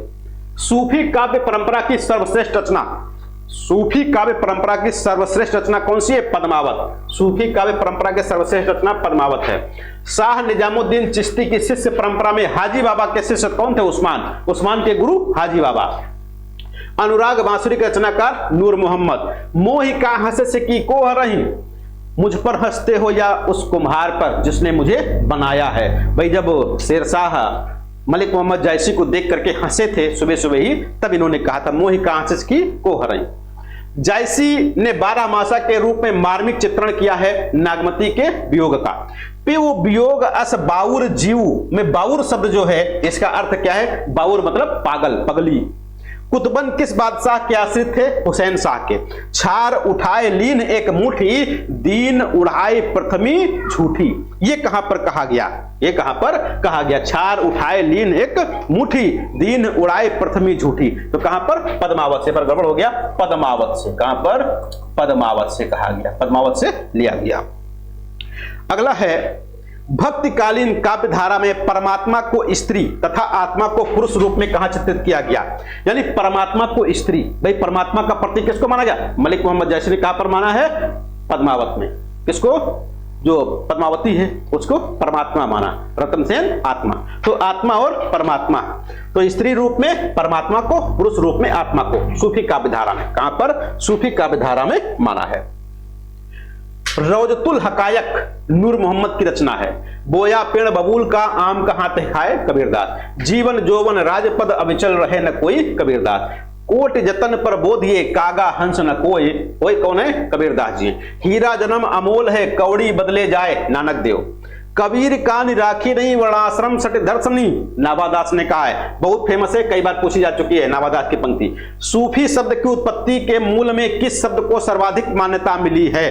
तो सूफी शब्द की उत्पत्ति के संबंध में सूफी काव्य धारा, क्या नाम दिया? सूफी काव्य धारा। सूफियों द्वारा अपनाई गई मसनवी शैली से आशय है। भाई मसनवी शैली के संबंध में या मसनवी शैली को चित्रित करते हुए रामचंद्र शुक्ल जी कहते हैं, क्या कहते हैं? रचना के आरंभ में ईश वंदना, रचना के आरंभ में भगवान ईश्वर की वंदना, पैगंबर की स्तुति, साहे वक्त की प्रशंसा, साहे वक्त की प्रशंसा, एक ही छंद का प्रयोग, ये इसका।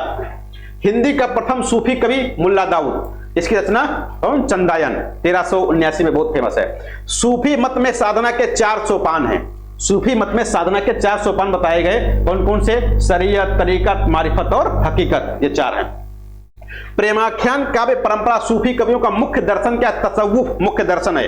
अष्टछाप के किस भक्त कवि ने प्रेमाख्यान परंपरा का काव्य ग्रंथ लिखा? तो नंददास। सूफी साधकों में महिला संत कौन है? राबिया। हिंदी भाषा में रचना करने पर सूफी कवि जिसको मुसलमानों ने उपालंब दिया था, उलाहना दिया था, यह नूर मोहम्मद। कुतुबन के गुरु का नाम शेख बुरहान। रसरतन पोकर कवि। सूफी काव्य पद्धति का अंतिम ग्रंथ इंद्रावती। पद्मावत में रतन सेन किसका प्रतीक है? मन का, आत्मा का। सूफी काव्य परंपरा का एक ग्रंथ है इंद्रावती, इसके रचनाकार कौन है? नूर मोहम्मद जी हैं। पद्मावत को समासोक्त किसने कहा? आचार्य रामचंद्र शुक्ल ने, नगेंद्र ने अन्युक्त कहा था। मलिक मोहम्मद जायसी को जायसी कहा जाता है क्योंकि वो जायस नगर में पैदा हुए थे, जायस नगर के निवासी थे। जायसी के श्रृंगार में मानसिक पक्ष प्रधान है। जायसी के श्रृंगार में मानसिक पक्ष प्रधान है, शारीरिक गौड़ है, किसने कहा? रामचंद्र शुक्ल ने। जायसी कृत पद्मावत क्या है? रूपक काव्य है। रूपक का मतलब यहां पर प्रतीक रूप में दिया गया। जायसी की काव्य कृति जिसमें उन्होंने कयामत का वर्णन किया, आखिरी कलाम में कयामत का वर्णन। सुजान कुमार किस सूफी प्रेमाख्यान का नायक है? चित्रावली का। पद्मावत के अनुच्छेदों को नाम दिया गया खंड। क्या नाम दिया गया? खंड। कितने खंड है भैया इसमें? पद्मावत की कथा कितने खंडों में है? 57 है ना? 57 है, कहीं कहीं 52 भी मिल जाता है, कहीं कहीं 52, तो 57 और 52 दोनों याद रखो। पद्मावत को सूफी काव्य मानने से इनकार करने वाले आलोचक कौन है? विजय देव नारायण शाही। उन्होंने सूफी काव्य नहीं माना पद्मावत को। कल कुटिल जीव निस्तार हित वाल्मीकि तुलसी भयो, किसने कहा? नाभादास ने। मात पिता जग जाई तजेव विदहु न मिलिखो कछु भाल भलाई। यह आत्मपरक काव्य पंक्ति किसकी है? तुलसीदास की। कीरति भनित भूति भल सोई, सुर सरि सम सब कहाँ हित होई। ये किसने कहा? तुलसीदास जी ने कहा है। लोक मंगल की साधनावस्था का काव्य किसको? तुलसीदास के काव्य को कहा गया। मेधाकर बहुगुणा द्वारा रचित करती है रामायण प्रदीपम। रामायण प्रदीपम के रचनाकार कौन है? मेधाकर बहुगुणा है। नाभादास की किस भक्ति धारा के कवि? नाभादास किस भक्ति धारा के कवि हैं? तो राम भक्त काव्य धारा के। सच पूछा जाए तो मध्य युग की समग्र स्वाधीन चिंता के गुरु रामानंद ही थे। कथन किसका? हजारी प्रसाद द्विवेदी का। हिंदी सूफी काव्य किस भाषा में लिखा गया? अवधी में। लखम सेन पद्मावती कथा के रचनाकार दामोह कवि। कुतुबन द्वारा रचित प्रेमाख्यान क्या? बरगावती। मधुमालती के रचनाकार मंझन। मधुमालती प्रेमाख्यान का नायक कौन है? मनोहर। मधुमालती का मनोहर है नायक। मुल्ला दाऊद का चंदायन किस लोर कथा पर आधारित है? चनैनी। चंदायन में अलौकिक सत्ता का प्रतीक कौन है? चंदा। सूफी प्रबंध काव्यों में परम सत्ता के साथ कौन सा भाव मिलता है? दाम्पत्य भाव मिलता है। अनलहक मैं ही ब्रह्म हूं किसने कहा? मंसूर ने। इसी कारण इनको सूली पर चढ़ाया गया था। जायसी से पूर्व की प्रेमाख्यानक काव्यकृति प्रेमावती के रचयिता कौन है? रंजन कवि। कौन है? रंजन कवि ने क्या लिखा? प्रेमावती लिखा था। रंजन ने क्या लिखा? प्रेमावती लिखा था। आगे अखरावट काव्य कृति के रचनाकार मलिक मोहम्मद जायसी। देवनागरी वर्णमाला के एक एक अक्षर को लेकर सिद्धांत भरी तत्वों से चौपाइयां कही गई अखरावट में। प्रेम की पीर का कवि जायसी को। प्रेम की पीर का कवि जायसी को। जायसी के अलावा घनानंद भी आगे मिल सकते हैं रीतिकाल में। सूफी कवियों को कहा जाता है प्रेम मार्गी। सूफी कवियों को क्या कहते हैं? प्रेम मार्गी काव्य धारा के कवि कहते हैं। किस सूफी कवि ने अपनी कृति में चौपाइयों के बीच में दोहा न रख करके बरवे रखा है? नूर मोहम्मद। कुतुबन मृगावती को सूफी प्रेमाख्यान परंपरा का प्रथम काव्य किसने माना है? तो कुतुबन कृत मृगावती को। तो मृगावती को किसने माना था? रामचंद्र शुक्ल जी ने। उन्होंने रचना नैपुण्य का भद्दा प्रदर्शन कहीं नहीं किया है और ना शब्द चमत्कार आदि के खिलवाड़ में वे फंसे हैं। उनकी सी भाषा की सफाई और किसी कवि में नहीं है। शुक्ल जी का यह कथन किसके संबंध में? तुलसीदास जी के संबंध में। कवित्व विवेक एक नहीं मोरे, सत्य कहूं कही लिख कागज कोरे। किसने कहा? तुलसीदास जी ने। संवत 1631 करऊं कथा हरिपद धर शीशा। यह पंक्ति कहां पर कही गई? रामचरितमानस जब शुरुआत हुई थी लिखने की तब की बात हो रही है। संवत 1631 करऊं कथा हरिपद धर शीशा रामचरितमानस के लिए। आगे बात आता मानव प्रकृति का ज्ञान तुलसीदास से अधिक उस युग में किसी को नहीं था। ये किसने कहा? हजारी प्रसाद द्विवेदी जी ने।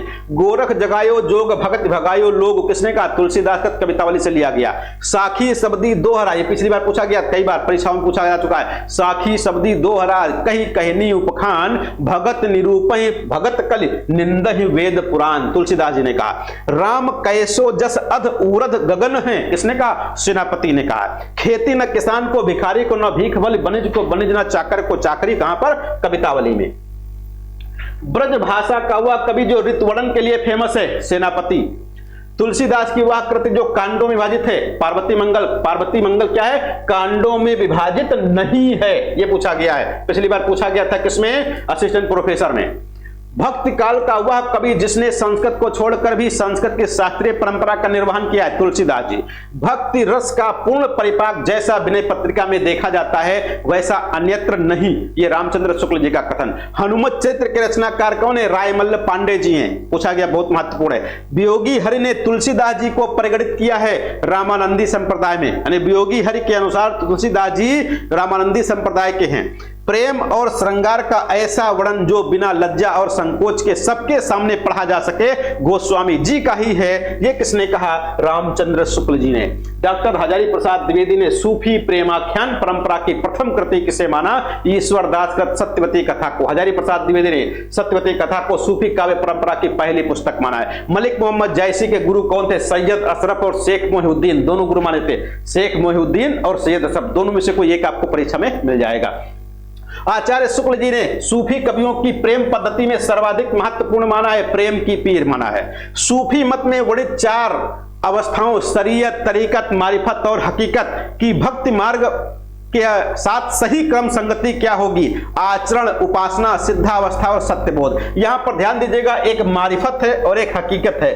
इसको कहीं कहीं आगे पीछे मिल जाता है, कहीं मारिफत पहले मिलता है, हकीकत बाद में मिलता है, कहीं हकीकत पहले मिलता है, मारिफत बाद में मिलता है। वैसे यहां पर जो दिया गया शुद्ध क्रम दिया गया, कैसा है? शुद्ध क्रम है। अगर फारसी की कोई भी किताब पढ़ोगे जहां पर इनके बारे में बात की गई होगी, वहां पर यही क्रम आपको दिया गया होगा। गाइडों में कहीं कहीं पर इससे इतर मिल जाता, इधर का उधर है। तो यहां पर ध्यान दीजिएगा, जो यहां पर शरीयत है वो आचरण है, जो तरीकत है वो उपासना है, जो मारिफत है ये सिद्धावस्था है, और जो हकीकत है ये सत्यबोध है। और यही क्रम आपको याद रखना, परीक्षा में यही आएगा। अगला, सूफी कवियों का सबसे प्रिय अलंकार कौन सा है? तो सूफी कवियों ने समासोक्ति अलंकार का खूब प्रयोग किया। और जायसी का प्रिय अलंकार हेतुत्प्रेक्षा, जायसी का प्रिय अलंकार हेतुत्प्रेक्षा है। भारतीय अद्वैतवाद में जो स्थान माया का है, सूफी काव्य में वह स्थान किसका है? शैतान का। पद्मावत को प्रकाश में लाने का श्रेय किस आलोचक को है? रामचंद्र शुक्ल को। रामचंद्र शुक्ल पद्मावत को प्रकाश में लाए।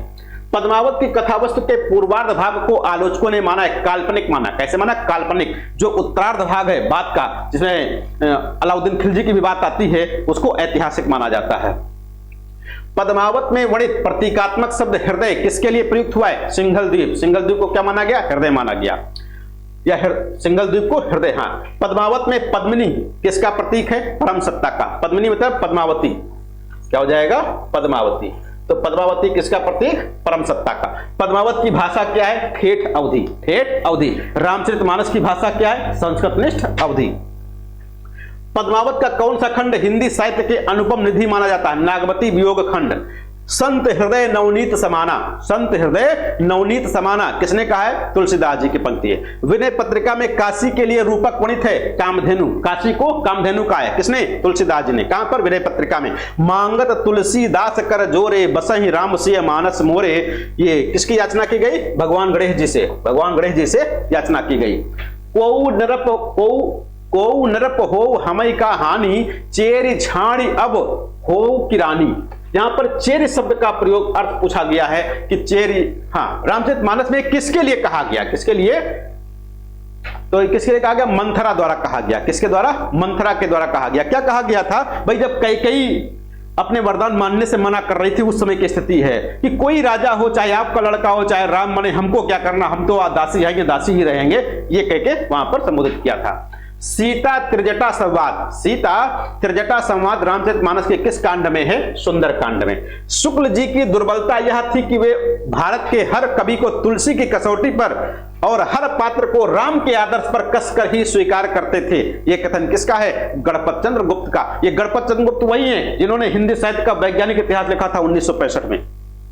केशव को कठिन काव्य का प्रेत कहा, किसने? रामचंद्र शुक्ल ने। केशव को कठिन काव्य का प्रेत रामचंद्र शुक्ल ने कहा। कुछ लोग देव कवि बताते, कुछ लोग देव कवि बताते। तो यदि कभी आपको रामचंद्र शुक्ल विकल्प में ना मिले तो देव कवि लगा सकते हो।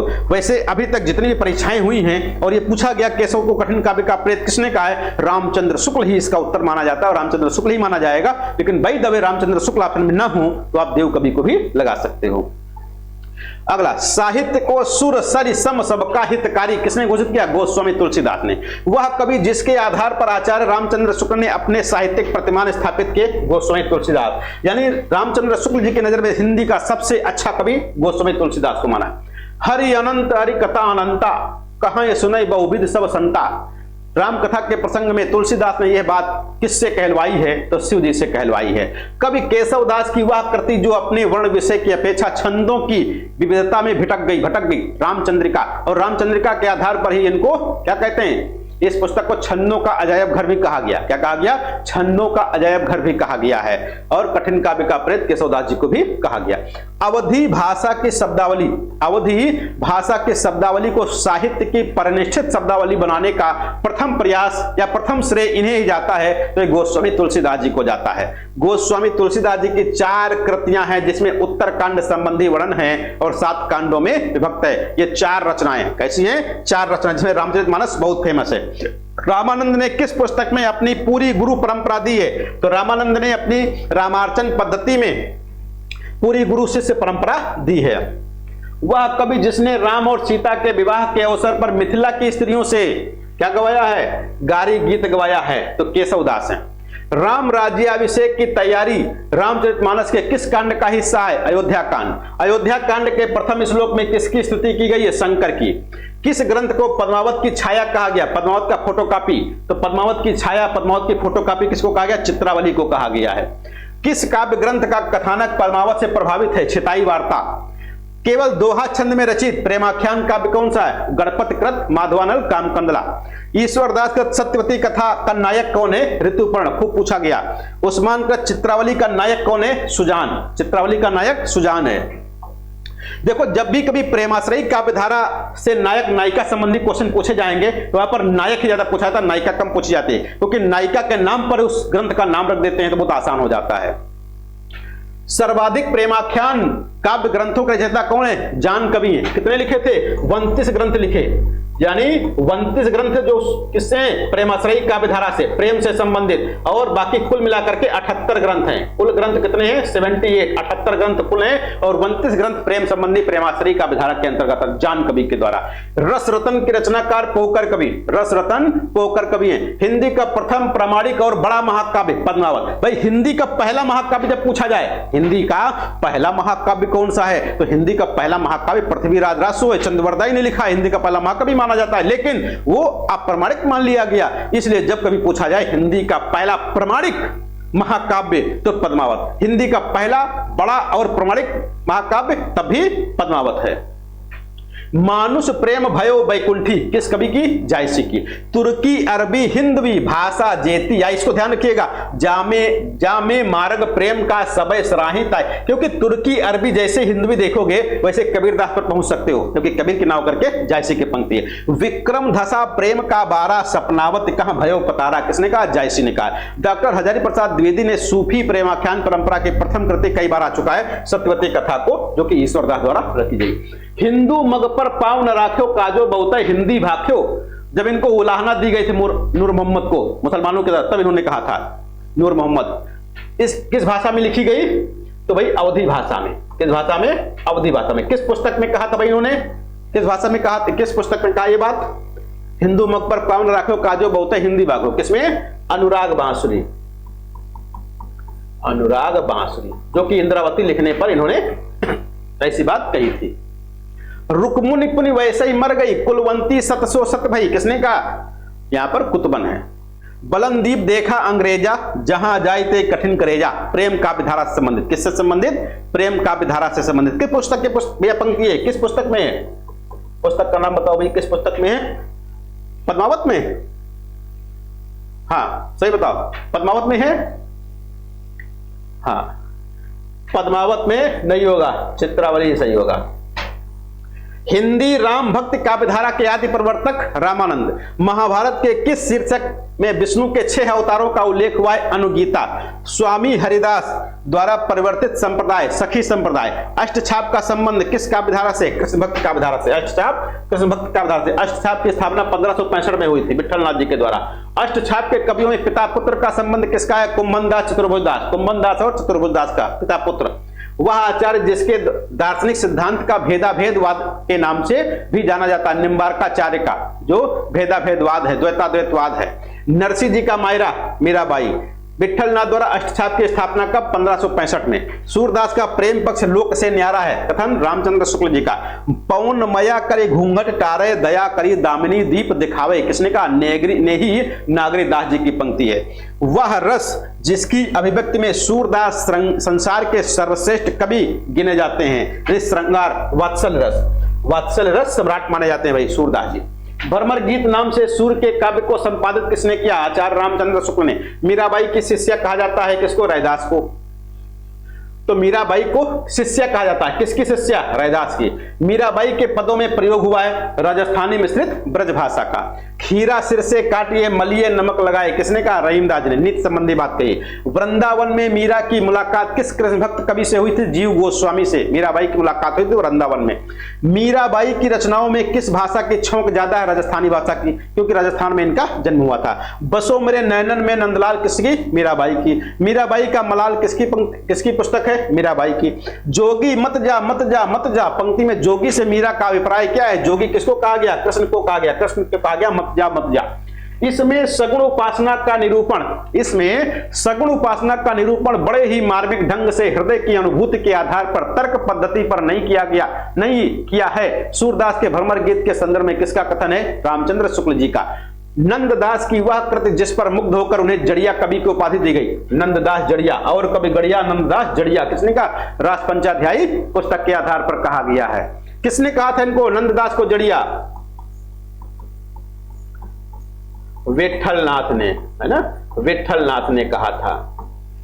केवल प्रेम लक्षणा भक्ति का आधार। अच्छा, यहां पर देखो एक पंक्ति आती, मान लो उनको जड़िया की उपाधि किसने दी? तो जड़िया की उपाधि विठलनाथ ने दी है, लेकिन और कभी गड़िया नंददास जड़िया ये किसने कहा? हाँ, तब शुक्ल जी ने कहा। और कभी गड़िया नंददास जड़िया किसने कहा? शुक्ल जी ने कहा। लेकिन जड़िया की उपाधि किसने दी है? विठलनाथ ने। केवल प्रेम लक्षणा भक्ति का आधार ग्रहण करने के कारण कृष्ण भक्ति शाखा में अश्लील विलासता की प्रवृत्ति जागृत हुई है। यह कथन किसका है? रामचंद्र शुक्ल जी का है। सूर कवित सुनि कौन कवि जो नहीं सिर चालन करे। सूरदास के संबंध में यह प्रशस्त कथन किसकी है? नाभादास की है। राम की भावना किस पुराण में? वायु पुराण में। राम की पादुका के अवतार काटकोप, राम की पादुका के अवतार काटकोप माने जाते हैं। सातवें आलवार भक्त का नाम जो राम के अनन्य भक्त थे, कुलशेखर। वाल्मीकि रामायण का भाषानुवाद किसने किया? विष्णुदास ने। तुलसी को कलिकाल का वाल्मीकि किसने कहा? नाभादास ने। भक्तमाल के टीकाकार कौन है? प्रियादास। यहां पर ध्यान दीजिएगा, एक भक्तमाल के टीका प्रियादास, भक्तमाल के रचनाकार कौन हो जाएंगे? भक्तमाल के रचनाकार नाभादास हो जाएंगे, है ना।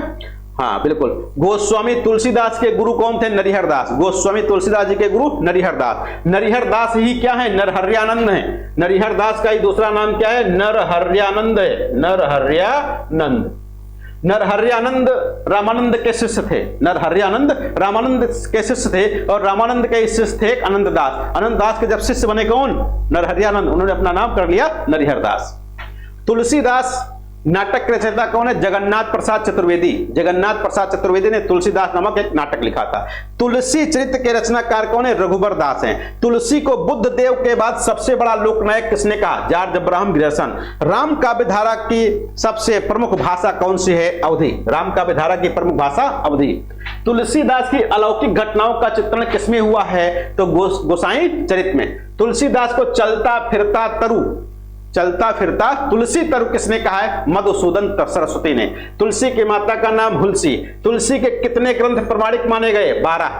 संवत 1631 क्रम कथा हरिपद दर्शी बात हो चुकी है रामचरितमानस में।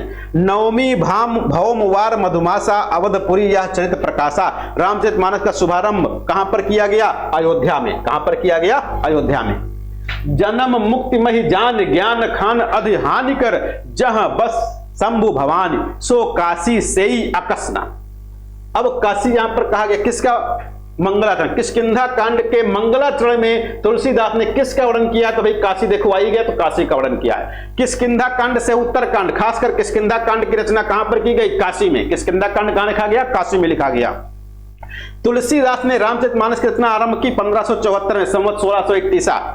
भक्ति काल के किस कवि ने अपनी हिंदी की रचनाओं में संस्कृत की सभी शास्त्रीय परंपराओं का निर्वहन किया? तो तुलसीदास। कृष्ण गीतावली काव्यकृत के रचनाकार कौन है? तुलसीदास जी हैं। जिस प्रकार स्वामी रामानंद जी विष्णु के अवतार राम की उपासना पर जोर दिया, उसी प्रकार कृष्ण को लेकर जनता को रसमग्न किया। किसने कहा? आचार्य वल्लभाचार्य ने।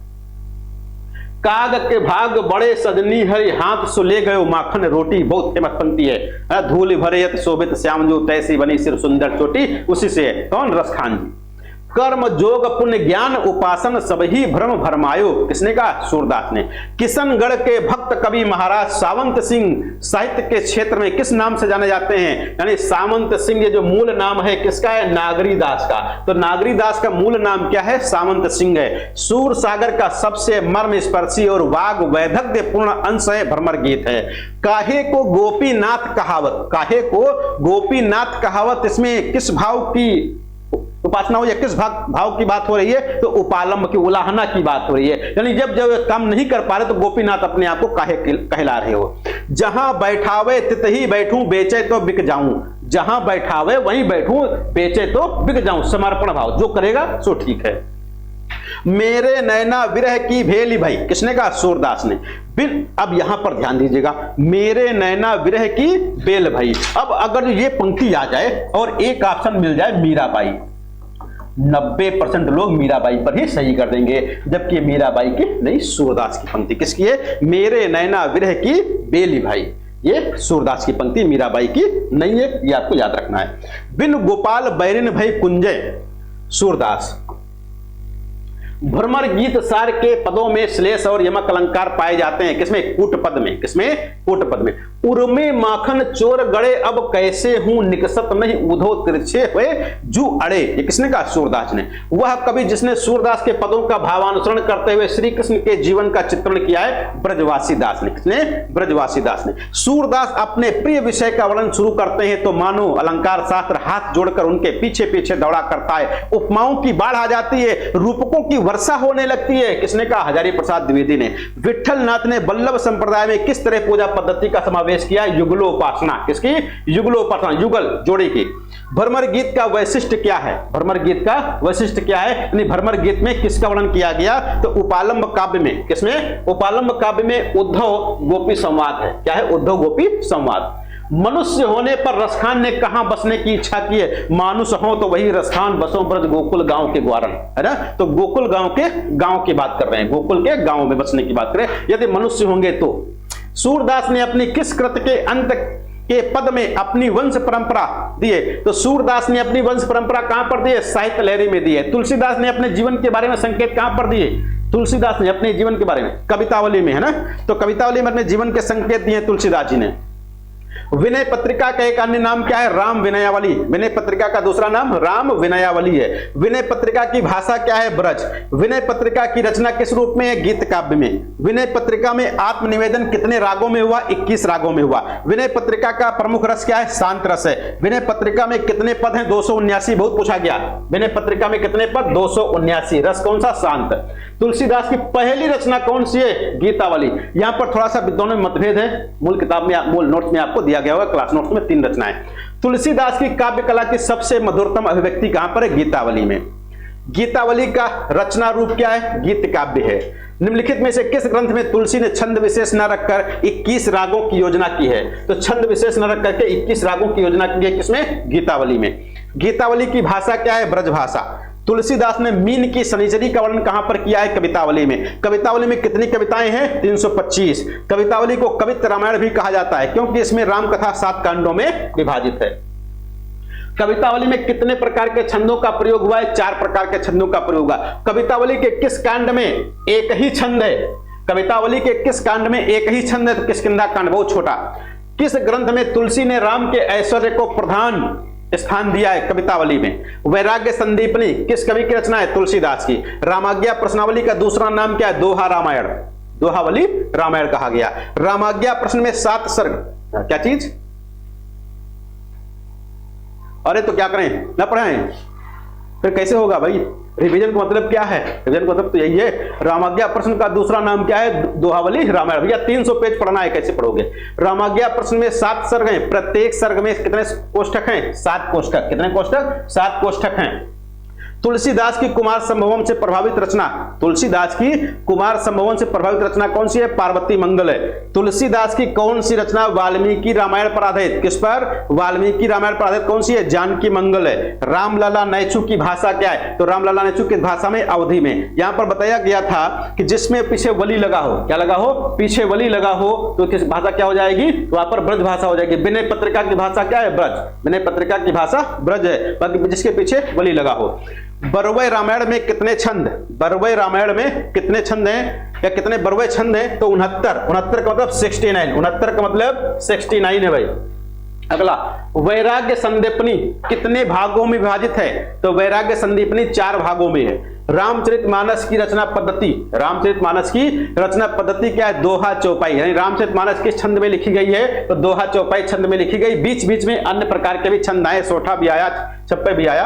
रामचरितमानस की भाषा क्या है? अवधि। रामचरितमानस की भाषा क्या है? अवधि है। रामचरितमानस में याद रखिएगा, जिन जिन रचनाओं में नाम राम आता है, राम आ जाता है, तो वो रचना किस भाषा की? अवधि की हो जाती है।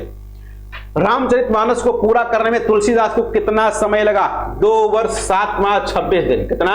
2 वर्ष 7 माह 26 दिन लगा है तुलसीदास को रामचरितमानस लिखने में। रामचरितमानस से किस संवाद का संबंध नहीं है? भाई राम सीता संवाद नहीं आया। राम सीता संवाद रामचरितमानस में कहीं पर भी नहीं आया है। रामचरितमानस में कितने कांड हैं? 7 कांड। रामचरितमानस में कितने कांड हैं? 7 कांड हैं। सातों का क्रम भी याद रखिएगा। सातों का क्रम भी याद रखिएगा। कौन कौन सा क्रम भैया कोई बताएगा? सातों का कांड का क्रम सबसे पहले क्या आएगा? बाल आएगा, फिर अयोध्या आएगा, फिर अरण्य आएगा, है ना, फिर किष्किंधा आएगा, किष्किंधा हो गया, किष्किंधा के बाद सुंदर हो जाएगा, और सुंदर के बाद लंका कांड हो जाएगा, लंका के बाद उत्तर कांड हो जाएगा। ये 7 कांड हो गए। 1 2 3 4 5 6 7। ये सातों कांड को क्रम से आपको याद रखना है। कैसे? क्रम से याद रखना है सातों कांडों को। आगे रामचरितमानस देखो आ ही गया। रामचरितमानस के कांडों का सही अनुक्रम क्या है? बाल कांड, अयोध्या कांड, अरण्य कांड, किष्किंधा कांड, सुंदर कांड, लंका कांड और फिर उत्तर कांड है। ज्ञान और भक्ति का विशद विवेचन कहां पर किया गया? ज्ञान और भक्ति का किसमें? उत्तरकांड में कहा गया है ना। उत्तरकांड में ज्ञान और भक्ति का विशद विवेचन किया गया।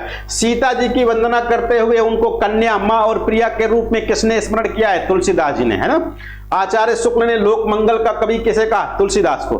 शुक्ल ने लोक मंगल का कवि किसे? तुलसीदास जी को। हिंदी का जातीय कवि माना। हिंदी का जातीय कवि किसको कहते हैं? तुलसीदास को। हिंदी का जातीय कवि विद्यापति को भी कहा जाता है। हिंदी का जातीय कवि विद्यापति को भी कहा जाता है। विद्यापति को किसने कहा जातीय कवि? हाँ, बच्चन सिंह ने कहा। तो बच्चन सिंह ने विद्यापति को कहा, और इनको किसने कहा? तुलसीदास को। हाँ, तो तुलसीदास को किसने कहा है? रामविलास शर्मा ने। रामविलास शर्मा ने तुलसीदास को जातीय कवि कहा है। अगला, अवधि का निजी छंद क्या है? बरवे। अवधि का निजी छंद बरवे है। अवधि भाषा के सर्वाधिक लोकप्रिय महाकाव्य, अवधि भाषा के सर्वाधिक लोकप्रिय महाकाव्य का नाम क्या है? रामचरितमानस। भाई तुलसीदास ने भ्रमर गीत परंपरा के अंतर्गत भ्रमर गीत की रचना की है, जो संकलित है कहां पर? कृष्ण गीतावली में। भाई जब भी बात होगी कृष्ण की बात होगी भ्रमर के संबंध में, तो भ्रमर गीत परंपरा के अंतर्गत जो भ्रमर गीत लिखी गई वो कृष्ण गीतावली में। किसके द्वारा? तुलसीदास जी के द्वारा। तुलसीदास ने शारीरिक पीड़ा, जिसको बाहु पीड़ा कहा गया, तो शारीरिक पीड़ा से मुक्ति हेतु लिखा गया ग्रंथ कौन सा है? हनुमान बाहुक। यानी बाहु पीड़ा से मुक्ति के लिए उन्होंने हनुमान बाहुक नामक ग्रंथ लिखा था। तुलसीदास द्वारा रचित कौन सा ग्रंथ दार्शनिक ग्रंथ है? वैराग्य संदीपनी। वैराग्य संदीपनी इनका दार्शनिक ग्रंथ है। तुलसीदास की भक्ति भावना किस वर्ग की है? दास्य भाव की। तुलसीदास किस दार्शनिक मत के भक्त कवि थे? विशिष्टाद्वैत। यानी तुलसीदास पर किस दार्शनिक प्रभाव है किस वाद का? तो किसका है? विशिष्टाद्वैतवाद का। किसका? विशिष्टाद्वैतवाद का प्रभाव। अकबर का समकालीन होते हुए भी, किसका? अकबर का समकालीन होते हुए भी कौन सा कवि आईने अकबरी में उल्लिखित नहीं है? तो आईने अकबरी में उल्लिखित कौन सा नहीं? तुलसीदास उल्लिखित नहीं है, क्योंकि तुलसीदास और अकबर से पटरी नहीं खाती थी, ठीक ठाक नहीं बनता था, इसलिए आईने अकबरी में इनका उल्लेख नहीं किया गया। तुलसीदास को हिंदी का सर्वश्रेष्ठ कवि किसने घोषित किया? आचार्य रामचंद्र शुक्ल जी ने। राम भक्ति मार्ग में दाम्पत्य मूलक उपासना को लेकर चलने वाली श्रृंगारी भावना, किसके? श्रृंगारी भावना के प्रवर्तक कौन है? अग्रदास हैं। राम भक्ति में तत्सुखी शाखा के प्रवर्तक कौन? राम भक्त में तत्सुखी शाखा के प्रवर्तक कौन है? जीवाराम जी हैं। तत्सुखी संप्रदाय कौन? जीवाराम। स्वसुखी रामचरण दास। तत्सुखी जीवाराम, स्वसुखी रामचरण दास। सीतायन के रचनाकार कौन है? रामप्रिया शरण दास हैं। सीतायन के रचनाकार रामप्रिया शरण दास। केशवकृत रामचंद्रिका के कथानक का आधार क्या है? वाल्मीकि रामायण। यानी वाल्मीकि रामायण पर लिखी गई क्या? रामचंद्रिका। केशवकृत रामचंद्रिका विभक्त है 39 प्रकाशों में। जीआईसी यानी कि लोक सेवा आयोग का बहुत पेट क्वेश्चन है, कई बार पूछा गया है। 39 प्रकाश। रामचंद्रिका में कितने प्रकाश? 39 प्रकाश। कांड नहीं है, प्रकाश हैं। रामचंद्रिका की भाषा क्या है? ब्रज। कवि प्रिया में किसका विवेचन हुआ है? अलंकारों में। कवि प्रिया में अलंकारों का विवेचन हुआ। रसिक प्रिया में रस संबंधी। रसिक प्रिया रस संबंधी। केशवदास की वीर रस प्रधान रचना कौन सी? केशव की वीर रस प्रधान रचना कौन सी? रतन बावनी है। केशव की शांत रस प्रधान रचना कौन सी है? विज्ञान गीता। विज्ञान गीता ऐसी है, कैसी है भाई? जिसमें किसका वर्णन किया गया? ज्योतिष संबंधी, ज्योतिष संबंधी, है ना। हाँ, केशव को कठिन काव्य का प्रेत किस आलोचक ने कहा? रामचंद्र शुक्ल। इससे पहले बताए ही थे, देव कभी भी कहीं कहीं मिल सकता है, चाहे देव कभी मिले चाहे रामचंद्र शुक्ल में, वैसे रामचंद्र शुक्ल ही मिलेगा। जहांगीर जस चंद्रिका के रचनाकार कौन है? केशवदास है। कृष्ण का सर्वप्रथम उल्लेख कहां पर? ऋग्वेद में। कृष्ण का सर्वप्रथम उल्लेख ऋग्वेद में मिलता है। अगला, श्री कृष्ण को विष्णु का पूर्ण अवतार माना गया। श्री कृष्ण को विष्णु का पूर्ण अवतार माना गया है भगवत गीता में। हिंदी क्षेत्र में कृष्ण भक्ति का सर्वप्रथम प्रचार करने वाले आचार्य वल्लभाचार्य जी। किसका? कृष्ण भक्ति का सर्वप्रथम प्रचार करने वाले वल्लभाचार्य जी। कहां पर? हिंदी की बात हो रही है। पुष्टि मार्ग का प्रवर्तन किसने किया? वल्लभाचार्य जी ने। वल्लभाचार्य जी की, वल्लभाचार्य ने किसकी उपासना पर बल दिया? तो वल्लभाचार्य जी भी कृष्ण भक्त थे, कृष्ण की उपासना पर बल देंगे। आचार्य वल्लभ के अनुसार जीव के कितने रूप माने गए? 3, पुष्टि, मर्यादा और प्रवाह। पुष्टि, मर्यादा और प्रवाह। पुष्टि कैसे? जिसमें भगवान का विशेष अनुग्रह होता है, भगवान के शरण में रहते हैं। मर्यादा, जो हम लोग आते हैं। प्रवाह, ऐसे लोग जो निरुद्देश्य जीवन बिताते हैं, खाने पीने में मस्त रहते हैं, बाकी उनका कोई मतलब नहीं रहता। भक्तिकालीन काव्य की सर्वप्रमुख भाषा है ब्रज भाषा। भक्तिकालीन काव्य की सर्वप्रमुख भाषा कौन सी है? ब्रज भाषा है। पुष्टि का अर्थ है भगवत कृपा, भगवान का अनुग्रह। किस ग्रंथ में पुष्टि मार्ग की विशद व्याख्या की गई? अणुभाष्य। तो अणुभाष्य में पुष्टि मार्ग की विशद व्याख्या की गई। सगुण भक्ति आंदोलन की काव्यात्मक अभिव्यक्ति का सर्वप्रथम प्रयास हुआ कृष्ण भक्ति काव्य में। वल्लभ संप्रदाय किसके लिए प्रसिद्ध है? वार्ता साहित्य के लिए। भागवत पुराण के आधार पर पहला संप्रदाय कौन सा है जिसमें द्वैतवाद के सिद्धांत पर कृष्ण उपासना पर विशेष जोर दिया गया है? तो मध्व संप्रदाय में। चैतन्य संप्रदाय का दूसरा नाम क्या है? गौड़ीय संप्रदाय। चैतन्य संप्रदाय का दूसरा नाम क्या है? गौड़ीय संप्रदाय है। चैतन्य महाप्रभु ने शिक्षा दी किसको? भक्ति की। किसकी शिक्षा? भक्ति की शिक्षा। कृष्ण भक्ति का सर्वप्रथम और सर्वप्रमुख ग्रंथ कौन सा है? तो कृष्ण भक्ति का श्रीमद् भागवत है। क्या है? श्रीमद् भागवत है।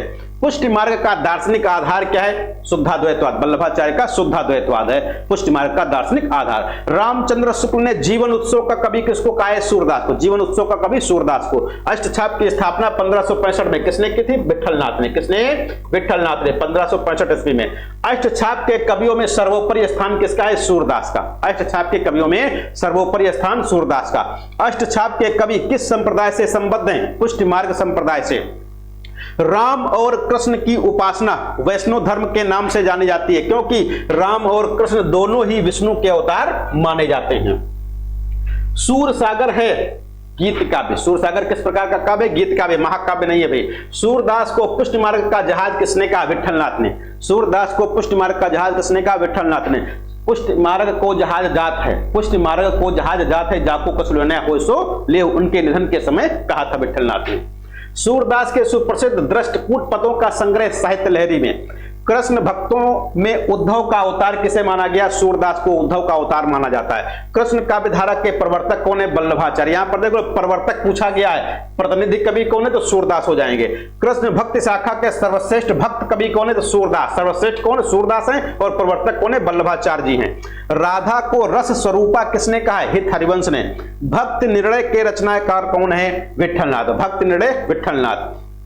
रामचरितमानस के आधार पर दोहा चौपाई में कृष्णचरित्र नामक प्रबंध काव्य के रचयिता कौन है? ब्रजवासी दास जी हैं। सूरदास मनमोहन किस संप्रदाय के प्रमुख कवि हैं? गौड़ीय संप्रदाय के। सूरसागर में कितने स्कंद हैं? 12। सूरसागर में कितने स्कंद? 12 स्कंद। सूरसागर के प्रथम स्कंद में अधिकतर हैं क्या? विनय के पद हैं। सूरसागर में रामावतार की कथा किसमें है? नवम सर्ग में। किसमें? नवम स्कंद में रामावतार की कथा है। सूरसागर में कृष्ण का बाल जीवन वर्णित है 10वें स्कंद के पूर्वार्ध में। किसमें? 10वें स्कंद के पूर्वार्ध में। श्री कृष्ण के द्वारिका गमन से लेकर अंत तक की जीवनी सूरसागर के किस अंश में? 10वें के उत्तरार्ध में। 10वें के उत्तरार्ध में। पूर्वार्ध में क्या है? बाल जीवन है। उत्तरार्ध में द्वारिका गमन से लेकर अंत तक की जीवनी है। सूरदास द्वारा रचित भ्रमर गीत श्रीमद् भागवत के किस स्कंद पर आधारित है? 10वें स्कंद पर। सूरदास की रामकथा प्रभावित है। सूरदास की रामकथा प्रभावित है कहां से? वाल्मीकि रामायण से। तुलसी रामायण से नहीं, या तुलसी के रामचरितमानस नहीं, वाल्मीकि रामायण से। अब कुछ लोग कहेंगे सर जी सूरदास रामायण कहां लिखे? सूरदास रामकथा कहां लिखे? नवम सर्ग में लिखे। बताए नहीं? सूर साहित्य का सबसे प्रमुख गुण क्या है? माधुर्य। रचना शिल्प की दृष्टि से सूरसागर किस प्रकार का काव्य है? गेय मुक्तक काव्य, इसको गीत काव्य कहा गया भी। सूरसागर महाकाव्य के श्रेणी में नहीं आता क्योंकि इसमें कथा, संगठन और वर्णन शैली अव्यवस्थित है। सूरसागर महाकाव्य न होते हुए भी साहित्य में महाकाव्यों के समानांतर स्थान पाने का अधिकारी है, क्योंकि इसके सभी पद अपने आप में स्वतंत्र है, फिर भी इसमें कथा सूत्र की प्रबंधात्मकता विद्यमान है, इसलिए इसको महाकाव्य न होते हुए भी महाकाव्यों के समानांतर स्थान पाने का अधिकारी कहा गया है। सूरदास की किस रचना को सूरसागर का सार कहा गया? तो सूरसारावली सूरसागर का सार है। सूरदास का कौन सा ग्रंथ नायिका भेद से संबंधित है? साहित्य लहरी। सूरसागर का सर्वाधिक मार्मिक और वाग वैदग्ध्य पूर्ण प्रसंग कौन सा है? भ्रमर गीत। भ्रमर गीत से आशय क्या है? भ्रमर गीत कहते किसको है? भ्रमर को माध्यम बनाकर गोपियों की आत्मा अभिव्यक्ति के गीत गाए गए, गीत कहे गए इसमें। सूर के भ्रमर गीत की सबसे बड़ी मौलिकता क्या है? ज्ञान पर प्रेम की, योग पर भक्ति की विजय। यहां पर ध्यान दीजिएगा, ज्ञान पर किसकी विजय हो रही है? प्रेम की विजय हो रही है। योग पर किसकी विजय हो रही है? भक्ति की। योग पर भक्ति की, ज्ञान पर किसकी? प्रेम की विजय दिखाई गई इसमें। किसमें? भ्रमर गीत में। छीत स्वामी अष्टछाप कृष्ण काव्यधारा के कवि। छीत स्वामी किसके हैं? अष्टछाप के कवि हैं, कृष्ण काव्यधारा के कवि हैं। सूरदास ने कितने भ्रमर गीतों की रचना की है? 3। सूरदास ने 3 भ्रमर गीतों की रचना की है। सूर का वह भ्रमर गीत जो दोहा चौपाई छंद में है, प्रथम। सूरदास का कौन सा भ्रमर गीत श्रीमद् भागवत का अनुवाद कहा जाता है? तो प्रथम है। सूरदास का द्वितीय भ्रमर गीत कितने पदों में है? केवल 1 पद है। सूरदास के पश्चात भ्रमर गीत काव्य परंपरा के सर्वाधिक लब्ध प्रतिष्ठ कवि कौन है? तो नंददास हैं। गोस्वामी तुलसीदास की किस रचना में भ्रमर गीत परंपरा का निर्वाह हुआ है? तो कृष्ण गीतावली में भ्रमर गीत परंपरा का निर्वाह हुआ है। अयोध्या सिंह उपाध्याय हरिऔध के किस ग्रंथ में भ्रमर गीत परंपरा का निर्वाह हुआ? तो प्रिय प्रवास, जो हिंदी खड़ी बोली हिंदी का पहला महाकाव्य, खड़ी बोली हिंदी का पहला महाकाव्य है प्रिय प्रवास। आधुनिक काल में भ्रमर गीत परंपरा के अंतर्गत एक नया परिवर्तन आया है, वह परिवर्तन है राधा कृष्ण और गोपियों का जन सेवक के रूप में प्रस्तुत किया जाना। तो राधा कृष्ण और गोपियों का जन सेवक के रूप में प्रस्तुत किया जाना, थोड़ा सा परिवर्तन हुआ। आधुनिक काल की भ्रमर गीत परंपरा में अग्रणी है कौन? जगन्नाथ दास रत्नाकर, उद्धव शतक वाले। आधुनिक काल की वह दिव्य कृति जो भ्रमर गीत परंपरा के विकास को पूर्णता समृद्धि प्रदान करती है। आधुनिक काल की वह दिव्य कृति जो भ्रमर गीत परंपरा के विकास को पूर्णता समृद्धि प्रदान करती है, जगन्नाथ दास रत्नाकर कृत उद्धव शतक है। अष्टछाप का वह कवि जिसके एक पद को सुनकर वल्लभाचार्य कई दिनों तक बेहोश पड़े थे, मूर्छित हो गए थे, परमानंद दास हैं। कौन है? परमानंद दास हैं, अष्टछाप के कवि हैं। सूरदास के अतिरिक्त अष्टछाप के दूसरे संगीतज्ञ कौन है? गोविंद स्वामी जी हैं। अष्टछापीय कवियों में सूर के बाद वात्सल रस का सर्वाधिक प्रयोग करने वाला या सर्वश्रेष्ठ चित्रण करने वाले कवि कौन है? परमानंद दास जी हैं। अष्टछाप के कवियों में सर्वाधिक शास्त्रज्ञ यानी शास्त्रीय कौन था? नंददास। सर्वाधिक काव्य शास्त्रीय नंददास जी थे। रास पंचाध्यायी के रचनाकार बहुत फेमस है, रास पंचाध्यायी रोला छंद में लिखी गई है, नंददास जी। नंददास जी हैं। अगला, भ्रमर गीत परंपरा में भंवर गीत के रचनाकार नंददास। नंददास का रास पंचाध्यायी को हिंदी का गीत गोविंद किसने कहा है? वियोगी हरि ने। ये वियोगी हरि वही है जिनका मूल नाम क्या था? हरिप्रसाद द्विवेदी। हरिप्रसाद द्विवेदी इनका मूल नाम था, वियोगी हरि का। नंददास की नायिका भेद संबंधी रचनाएं विरह मंजरी और रस मंजरी हैं। नंददास का पर्यायवाची कोश है नाम मंजरी। क्या है? नाम मंजरी। इसी का नाम नाम माला भी है। अष्टछापी भक्तों में सूर के बाद, अष्टछापी भक्तों में सूर के बाद सर्वाधिक ख्याति प्राप्त कवि कौन है? नंददास जी। द्वादश यश भक्ति प्रताप और हितजू को मंगल के रचयिता कौन है? चतुर्भुज दास। रास पंचाध्यायी किस छंद में? रोला। जुगल मानचित कृष्णदास। अष्टछाप के किस भक्त कवि का संगीत सुनने के लिए कभी कभी तानसेन आते थे? गोविंद स्वामी। तो गोविंद स्वामी के गीतों को सुनने के लिए तानसेन आते थे कभी कभी।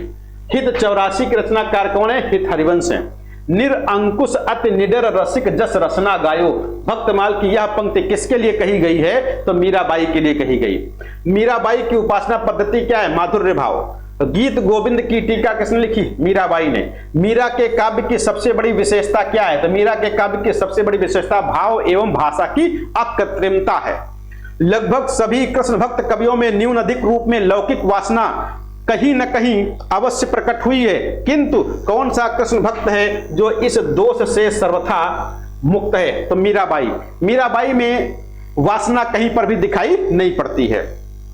यह खोज किसने की है कि मीराबाई विधवा न होकर सुहागिनी थी? यह खोज किसने की कि मीराबाई विधवा न होकर के सुहागिन थी और उसके पति ने ही उसको जहर दिया था? तो पद्मावती देवी शबनम ने। किसने? पद्मावती देवी शबनम ने बात कही थी। अमृत वर्षा करने वाला कवि रसखान। रसखान का वास्तविक नाम सैयद इब्राहिम, रसखान के गुरु विठलनाथ। प्रेम वाटिका रसखान, प्रेम वाटिका के नाम से कई लोगों ने लिखा है, नंददास ने भी लिखा है और भारतेंदु हरिश्चंद्र ने भी लिखा है। रहीम को खानखाना की उपाधि किसने दी? अकबर ने। बरवई नायिका भेद रहीमदास, इसी के अनुकरण पर तुलसीदास ने बरवई रामायण लिखा था। रहीम की वह कृति जिसमें किसी नगर में रहने वाली विभिन्न जाति की स्त्रियों का उल्लेख हुआ है, नगर शोभा। मदनाष्टक किसकी रचना है? रहीमदास की। मदनाष्टक रहीमदास। रहीमदास एक ऐसे कवि हैं भक्ति काल के अंतर्गत जो खड़ी बोली, ब्रज भाषा और अवधि, ब्रज, खड़ी बोली और अवधि तीनों में समान रूप से रचना करने वाले कवि हैं भाई रहीमदास जी। बरवई नायिका भेद की भाषा क्या है? अवधि। रहीमदास खेट कौतुकम का विषय क्या है? ज्योतिष संबंधी। रहीमदास का मदनाष्टक खड़ी बोली में लिखी गई। कहे बिन रहो न प्रत, कहे राम रस न रहत, किसने कहा? तुलसीदास जी। केशव कही न जाय का कहिए? तुलसीदास। भय बिन होए न प्रीति, भय बिन होए न प्रीति, किसने कहा? तुलसीदास जी। गोरख जगायो जोग भगत भगायो लोक, तुलसीदास। मात पिता जग जाई तजो, विदहु न लिखियो कछु भाल भलाई, किसने कहा है? तुलसीदास ने। जनक सुता जग जनन जानकी, अतिशय प्रिय करुणा निधान की, बहुत फेमस है, तुलसीदास जी के द्वारा लिखा गया। तुलसीदास की पंक्तियां हम लोग बहुत जल्दी पकड़ लेते हैं। पराधीन सपने सुख नाही, पराधीन सपने सुख नाही, यानी कल विधि रची नारी जग माही, कल विधि रची नारी जग माही, पराधीन सपने सुख नाही, किसने लिखा है? तुलसीदास जी ने। सूर ही वात्सल्य है, वात्सल्य ही सूर है, सूर ही वात्सल्य है, वात्सल्य ही सूर है, ये किसने लिखा? आचार्य रामचंद्र शुक्ल जी ने। सूरदास की कविता में हम विश्वव्यापी राग सुनते हैं, वह राग मनुष्य के हृदय का सूक्ष्म उद्गार है, किसने कहा? रामकुमार वर्मा ने, बहुत फेमस है। भ्रमर गीत सूर साहित्य का मुकुटमणि है, यदि वात्सल्य और श्रृंगार के पदों को, यदि वात्सल्य और श्रृंगार के पदों को निकाल भी दिया जाए तो हिंदी साहित्य में सूर का नाम अमर रखने के लिए भ्रमर गीत ही काफी है, ये किसने कहा? रामचंद्र शुक्ल जी ने। श्रृंगार और वात्सल्य के क्षेत्र में जहां तक इनकी यानी सूर की दृष्टि पहुंची वहां तक और किसी कवि की नहीं, आचार्य रामचंद्र शुक्ल जी का कहना है। तजौ रे हरि विमुखन को संग, सूरदास। कर्म योग ज्ञान उपासन सबही भ्रम भरमायो, श्री वल्लभ गुरु तत्व सुनायो, लीला भेद बतायो, किसने कहा? सूरदास ने। मानो माई घन घन अंतरदामिनी, किसने कहा? सूरदास ने। काह करो बैकुंठई जाए, जह नहीं नंद जसोदा नहीं, जहां नहीं गोपी ग्वालन बाल, ग्वालन गाय, ये खूब पूछा जाता है, परमानंद दास जी का है। संतन को कहा सीकरी सो काम, आवत जात पनिया टूटी बिसरी गयो हरिनाम कुम्मन दास। किंधो सूर को सर लग गयो, किंधो सूर को पीर, किंधो सूर को पद लग गयो, बेंधो सकल शरीर, किसने कहा है? तानसेन ने कहा है। अरुणागत अति प्रात पद्मनी प्राणनाथ भय, किसने कहा? अरुणागत। देखो कहने में ही कितना कठिन लग रहा है, यानी इसको पढ़ने में थोड़ा सा अच्छा नहीं लग रहा है, यानी कि खूब अलंकारों का, खूब अच्छी अच्छी भाषा का प्रयोग यहां पर किया गया। केशवदास जी की पंक्ति है। आगे है, सब जाति फटी दुख की दुपटी, सब जाति फटी दुख की दुपटी, कपटी न रहे जहां एक घटी, किसने कहा? केशवदास जी ने। घायल की घटी घायल जाने और न जाने कोई, मीराबाई जी कहती हैं। प्रेम हरि का रूप है त्यों हरि प्रेम स्वरूप, एक होई है ज्यों लसे ज्यों सूरज अरु धूप, रसखान का है। या लकुटी अरु कामरिया पर राज तिहुपुर को तज डारऊं, आठों सिद्ध नवो निधि, इस प्रकार से किसका है? रसखान का है। पानी गए न उबरे मोती मानो सोन, कौन है? रहीमदास जी। प्रीतम छवि मन में बसी पर छवि कहां समाये, प्रीतम छवि मन में बसी पर छवि कहां समाये, किसने? रहीमदास जी ने। रहीमन को का करे, रहीमन को का करे, जुआरी चोर लवार, जोपत राखन हार है माखन चाखन हार, किसने कहा? रहीमदास। भक्ति का सर्वप्रथम उल्लेख कहां पर? श्वेताश्वतर उपनिषद में। निर्गुण भक्ति का आदि स्रोत कहां पर है? श्वेताश्वतर उपनिषद को माना गया। भक्ति आंदोलन को ईसाई धर्म के प्रभाव स्वरूप किसने विकसित किया, किसने माना है? तो जॉर्ज अब्राहम ग्रियर्सन ने। शिव किस भाषा का शब्द है? तमिल भाषा का। शिव किस भाषा का है? तमिल भाषा का शब्द है। दक्षिण भारत से उत्तर भारत में भक्ति को प्रचारित करने का श्रेय किसे है? रामानंदाचार्य जी को। रामानंद जी उत्तर से दक्षिण से उत्तर में लाने का श्रेय है। सगुण भक्ति का आदि स्रोत ग्रंथ किसको माना गया? श्रीमद् भागवत पुराण का। ब्रह्म सूत्रों की रचना करने वाले, किसकी? ब्रह्म सूत्रों की रचना करने वाले कौन कवि हैं? वादरायण है। कौन है? वादरायण है। शंकराचार्य ने किस संप्रदाय की, शंकराचार्य ने किस संप्रदाय की स्थापना की और उसमें पंचदेव उपासना की व्यवस्था की? तो पंचदेव उपासना किसकी? स्मार्त संप्रदाय। पंचदेव उपासना किसमें? स्मार्त संप्रदाय है। और किस संप्रदाय की? तो स्मार्त संप्रदाय की स्थापना की किसने? शंकराचार्य ने। किसने? शंकराचार्य ने। ये तो बात हो गई किस पर? भक्ति काल पर। भक्ति काल पर अभी आधी बात हुई है, आधी बात कल होगी। स्पीड थोड़ा सा ज्यादा रहेगी, इसमें बुरा मत मानिएगा भैया आप लोग, क्योंकि स्पीड नहीं रहेगी फिर ये 300 पेज 350 पेज हम लोग कैसे पढ़ पाएंगे, तो समस्या रहेगी। क्योंकि एडमिट कार्ड आ गया है, अब कहीं पर कोई शंका ही नहीं बची कि परीक्षा होगी कि नहीं होगी। तो परीक्षा तो होना ही होना है और 6 तारीख को ही होना है, और 2-3 दिन पहले क्लास भी बंद करनी है। यानी ये नहीं कि कल परीक्षा हम यहाँ पर मैराथन कराएंगे, हम यहाँ पर रिविजन कराएंगे आपका, नहीं। एक दिन पहले वैसे भी क्लास बंद हो जानी चाहिए, एक क्लास 2-3 दिन पहले बंद होनी चाहिए, और आपका पढ़ना एक दिन 24 घंटे पहले पढ़ाई बंद हो जानी चाहिए, यदि आप परीक्षा में अच्छे से सफल होना चाहते हो तो। कारण